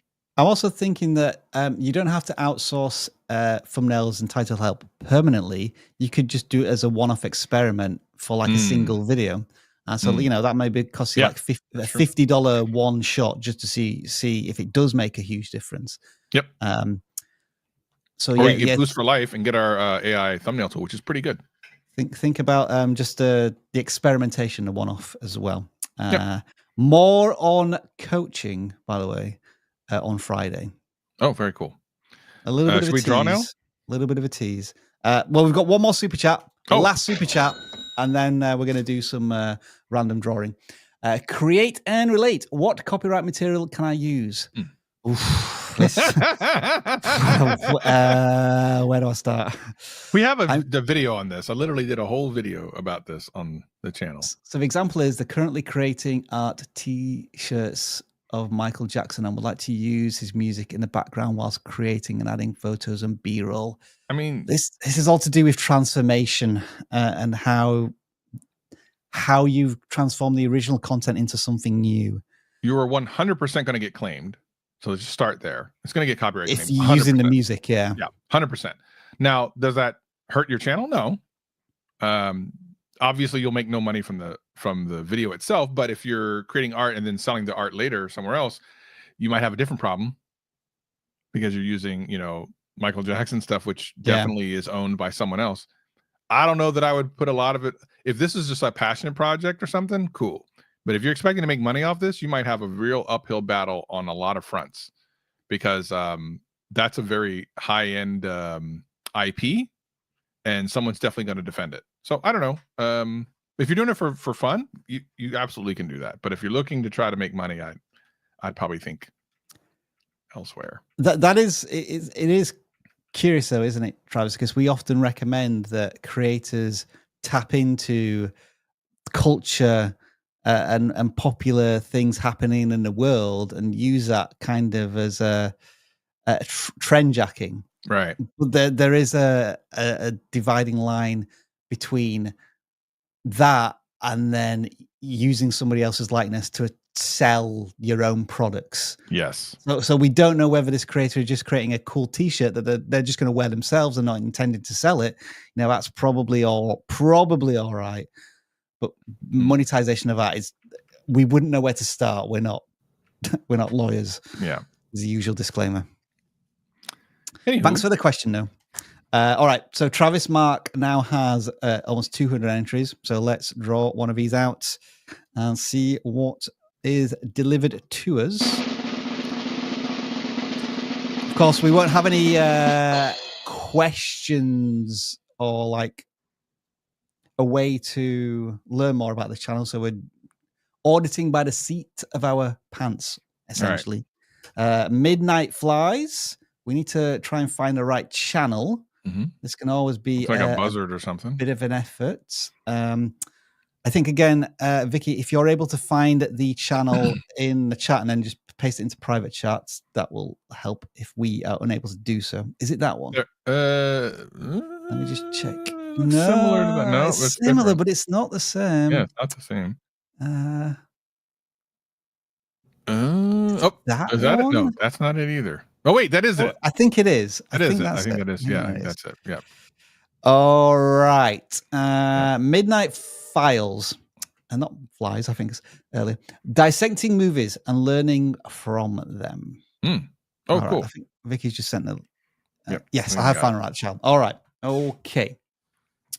Let's look at what we have here. My elevator game is worse than you thought. Fix the Conjuring. Oh, sorry. These are movies, right? House of Falls kills you with boredom. Ranking all 10 Saw movies. You know, here's the thing. There's like a meme culture where this is right on point. Like the thumbnail, the titles are literally right on point. Like there's almost like a Reddit-y / meme / I don't know. I've seen this format work fairly decently in the past. And if you look at the channel views versus like the subscriber size, doing pretty good. They're just not uploading very often. Yeah. Yeah. Not uploading very often. There's a very big gap between the last time you did a series of videos and now. And so what is preventing you from posting on a more regular basis? I'm just going to click one of them to see like if there's a lot of time and effort being put into these that means that it takes so long to make them. Let's try this one. Okay. That's a bit of a warning to us, isn't it? Well, we can appreciate that you let us know in advance, which is great. Yeah. That's actually all right. I've muted it.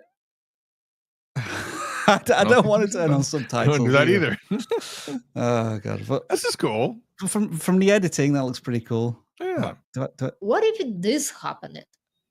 Well, the answer varies from person to person. The fact is that almost anything can be turned into a horror story. I love the accent. I absolutely it fits the niche so well. You're right. That is one where, like, having a unique accent is like a superpower. Oh my gosh, I love it. I just love it. So I guess what I think the thumbnails could certainly do with more work because you are just repeating a thumbnail from part 1, putting in part 2, and my Jasper's just walked into the bedroom. Hello, the office. Jasper. Hello, Jasper. How you doing? He's going to steal something. That's what I'm worried about. So why elevator game is worse than you thought? I think we perhaps need maybe somewhat of an opinion in the thumbnail, like just because the story is just too outlandish, or the acting is dreadful, or like something to pin your thoughts and opinions on why you think the elevator game is worse than you thought. Yeah, there's a part 1 and a part 2, which is interesting. I wonder if the reason they did part 2 is because part 1 did perform well for them. But I think ultimately the number one thing this channel needs to do is just upload more content, because we're talking about a month ago for these last 2, and 7 months before that, and a year before that. Like, you need to get those reps in. Maybe life got in the way for a while, but I feel like as you continue to put more stuff out, you'll find different ways to either edit your stuff, or maybe your thumbnail game will go up, or whatever it is. I think like that's the number one thing. I think we're going to see that again. We've seen it already in the stream today. Maybe we can get more in. I'm going to try and maybe do some frostbite coins and collectibles. Wait, didn't we do these? I think we answered a question from them. Oh, that's what it was. Okay. And the name is so long that it doesn't fit. So all right. Why is it not copying and pasting? Let's try that again. All right. Cool. I've lost the ability to copy and paste. Paste. Fancy computer can't copy and paste. All right, found them straight away. 5,000 subscribers. Right, Travis, you introduce this channel, and I'm going to usher Jasper out of the studio before he steals something. They got a premiere going on in midnight coming up soon. Lois and Clark, Corpse of Discovery Coin. Okay, so there's a coin channel. Fact never existed. Okay. Texas legislator bet on Bitcoin. Okay, so it's like coin. Bitcoin is different though, because it's not an actual coin. So I would argue that that's maybe not in the space that you need to be in if you're doing coin related stuff. It is ironic that they're saying Bitcoin versus coin, but it's not the same thing. What else? Was agreed targeted buy-in. The numbers. The unfortunate part about that one, I mean, the views are high, but I don't know what it's in reference to, because there's nothing in the title that tells me more specifically what it's about. Silver and gold back. Okay, now look at that one. 13,000 views. That's the outline. Silver and gold back in. So that's something. So those people. So when something like this happens, whenever you have a video take off, you need to immediately think, what's the next video the people that watch that video are going to want to watch? Because what's going to happen is all those people that watch that video, or at least watched a certain amount of it, are going to be recommended another video from your channel. If they don't click on that and don't watch that, you may get one other opportunity. YouTube might try one more time, but if they don't watch that one either, they're probably not going to be recommended your channel again. So I always recommend when you have a video take off, figure out what the next video someone who would logically want to watch next is, and put that thing up as soon as you can. And I guess the difference is this is a topical conversation about current money and currencies, something along those lines. And then we're back to historical coin collecting. And that could still be a very different audience. I did just want to find out because I've made 1,000 videos and I have 5,000 subscribers. So I'm guessing there is like some big outliers here. So Yeah. that's the most viewed long form Oh. video. So is it shorts where they've had some success? Not really. Nothing. It's interesting that their most popular one is literally from a month ago. Yeah. After all 1,000 views, it took them all the way up to a month ago to get their most popular one. It's very interesting. I'm just going to click on one of 1,000 these videos. randomly. Hey, ladies and gentlemen, welcome back. I hope you've been enjoying this installment of the commemorative $50. That's a Now, really if nice you voice. haven't seen any of this before, I want you to do me a favor. I want you to stop this video and go back to the beginning. Watch the entire set. Watch all of the coins in this series so that you understand. Oh, that's interesting. Would you ever advise someone to stop watching the video they're watching and then watch all this other stuff first? I know what he's trying to accomplish. I think he did it incorrectly. I think, and this is just me, I could be right or wrong, but I'm probably right, that you could, I mean, I've been doing this for a couple of years. Allegedly.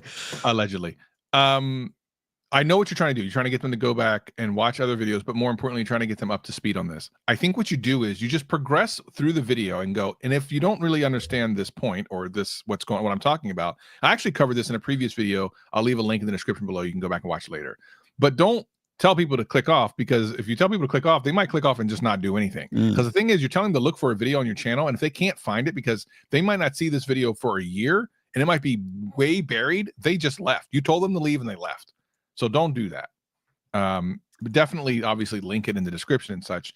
And again, you can say it in passing. Go, I actually talked more about this in a previous video. Links in the description. You can watch that later. But let's get into this, because that's what they clicked for. They clicked for that thing, not to hear about all these other videos you made. But I understand why that was done. I'm curious where this character is, who Professor Rigged a broader stat. You do know who that is, though, right? I have no idea. No, you don't know who that is? This is lost on me. Oh my gosh. Okay, well, I'm just not going to tell you. You're going to have to figure it out. I can't believe you don't know who that is. All right. Oh my gosh. Fair enough. That's weird. We'll leave it there.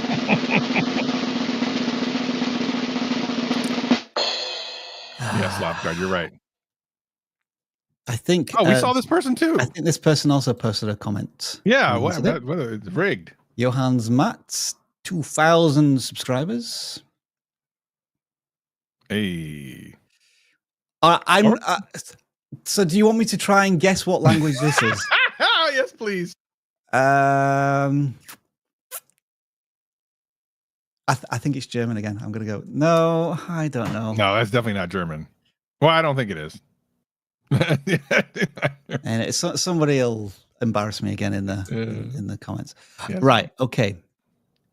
It's going to be Dutch again. I'm getting distracted now. Right. Okay. So we're gonna have a bit of a challenge here because we can't read the titles. Yeah. Swedish. Okay. Cool. The usual topic here is it looks like it's a food channel, food orientated or drinks orientated. Very so cool. the star of the channel should always be the products, and are they best represented? I think, again, in my personal opinion, that one just screams out to me. Oh, I love that. See, I'm interested in this stuff just because I like food, right? It's compelling to see what people eat all around the world. So I think this is really cool. Mm-hmm. I think some of the thumbnails don't focus enough on the food.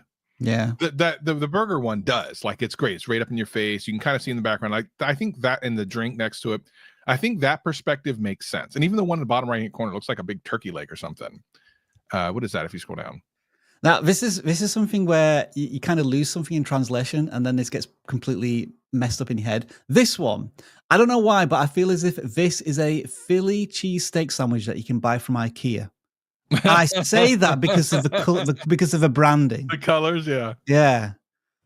I don't know if I'm right or not. It's just that's what you lose in translation sometimes when all I can rely on is the visuals. Did you say you want me to scroll down a bit further? Yeah, just go down to one underneath that. It looks like a big turkey leg or something. Look at that. You just pass it. Yeah, this one. Like that perspective, the one where he's putting the food in front of himself, works for me. I think he should zoom in more on the food. Yeah, nice. Like that perspective works. I think you could do that for almost all of your thumbnails and be winning all the time. I don't think you have to do anything complicated.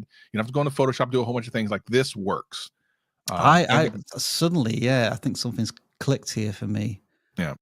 So all of the most popular ones don't tend to agree with that, Travis, but they are older videos, I think. Yeah, they're older stuff. I think over time, as he continues to upload, they'll find that works really well. But I love the fact that it's a different. Now for us, it's different culture. He's probably not being pushed to a lot of Americans, is my guess. Probably not. Probably mostly in his country, but I think I think it's compelling. I like that big leg, I don't know if it's a turkey leg, whatever. It's a very compelling image, and it has a lot of views. So obviously that worked. And the scale of like what he's holding versus him, I think definitely helps. Cool So stuff. what we're suggesting is that you try and create a canvas on your channel of thumbnails that just look like this. You kind of above the food, but you're holding the food closer to the lens in some way. Yeah, I'm in agreement with that. Let's go with that. And so no food. Sorry, no food. No text. No colors. Just hero. Creator, food. Let's try that. Are we in agreement?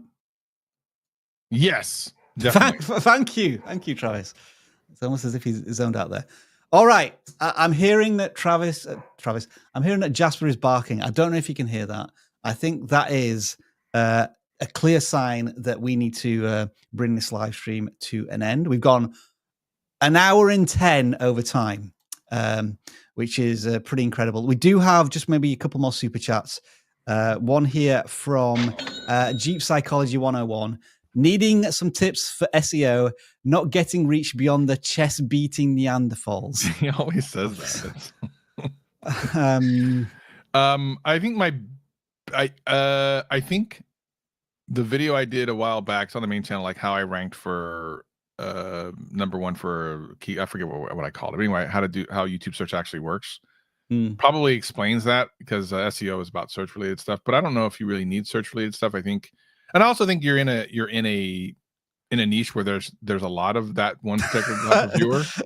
It's not bad. Is Travis labeling Jeep owners as chest beating Neanderthals? No. I think he is. I think first of all, I think he's saying the chest beating Neanderthal thing in tongue in cheek. But that viewership, whatever he thinks that is, I think there's just a lot of them, and it is what it is. But I don't know, like, who are you trying to reach now? Like, and I think once you figure out who you're trying to reach, you create content, thumbnails, and titles and topics around the type of person that you're trying to bring in. And if it's not the niche you're in, and sometimes you're just in a niche where they're just not really a thing, then maybe consider, an alternate technique. But it's not easy when your technique when your niche is overwhelmed by whatever. Frostbite Coins and Collectibles, they just want to thank us for the advice, much appreciated. I will kind of give you a bit of an apology there. You were one of the last channels. We were a bit quick, and usually after about 2 hours we're just on the floor a little bit, and I'm starved. That's where Travis is starving. I think Jasper, my dog, is starving. And so what we'll do is we'll bring this latest creator appreciation week live stream to an end by just reminding you that we have an incredible offer on right now, which is, and it is on the ticker below, and it is in the description, 25% off lifetime vidIQ, which means that you get all of our tools, unlimited access, plus all of the access to the communities, including the awesome Discord channel that Travis has talked about previously, where you can get like peer-to-peer reviews and learning and that type of stuff. It's like the tier down below from coaching, but you get that in a vidIQ Boost. A link in the description. And just remember, 25% off lifetime if you are on a monthly plan. Travis, as always, super appreciate your time. Thank you for joining us. And I think you'll definitely be back on Friday for our a couple times thing that's coming. Oh my gosh. We'll tease that later. But yeah, thank you everybody for joining us. And we will now wave awkwardly at the camera until the live stream ends, because that's how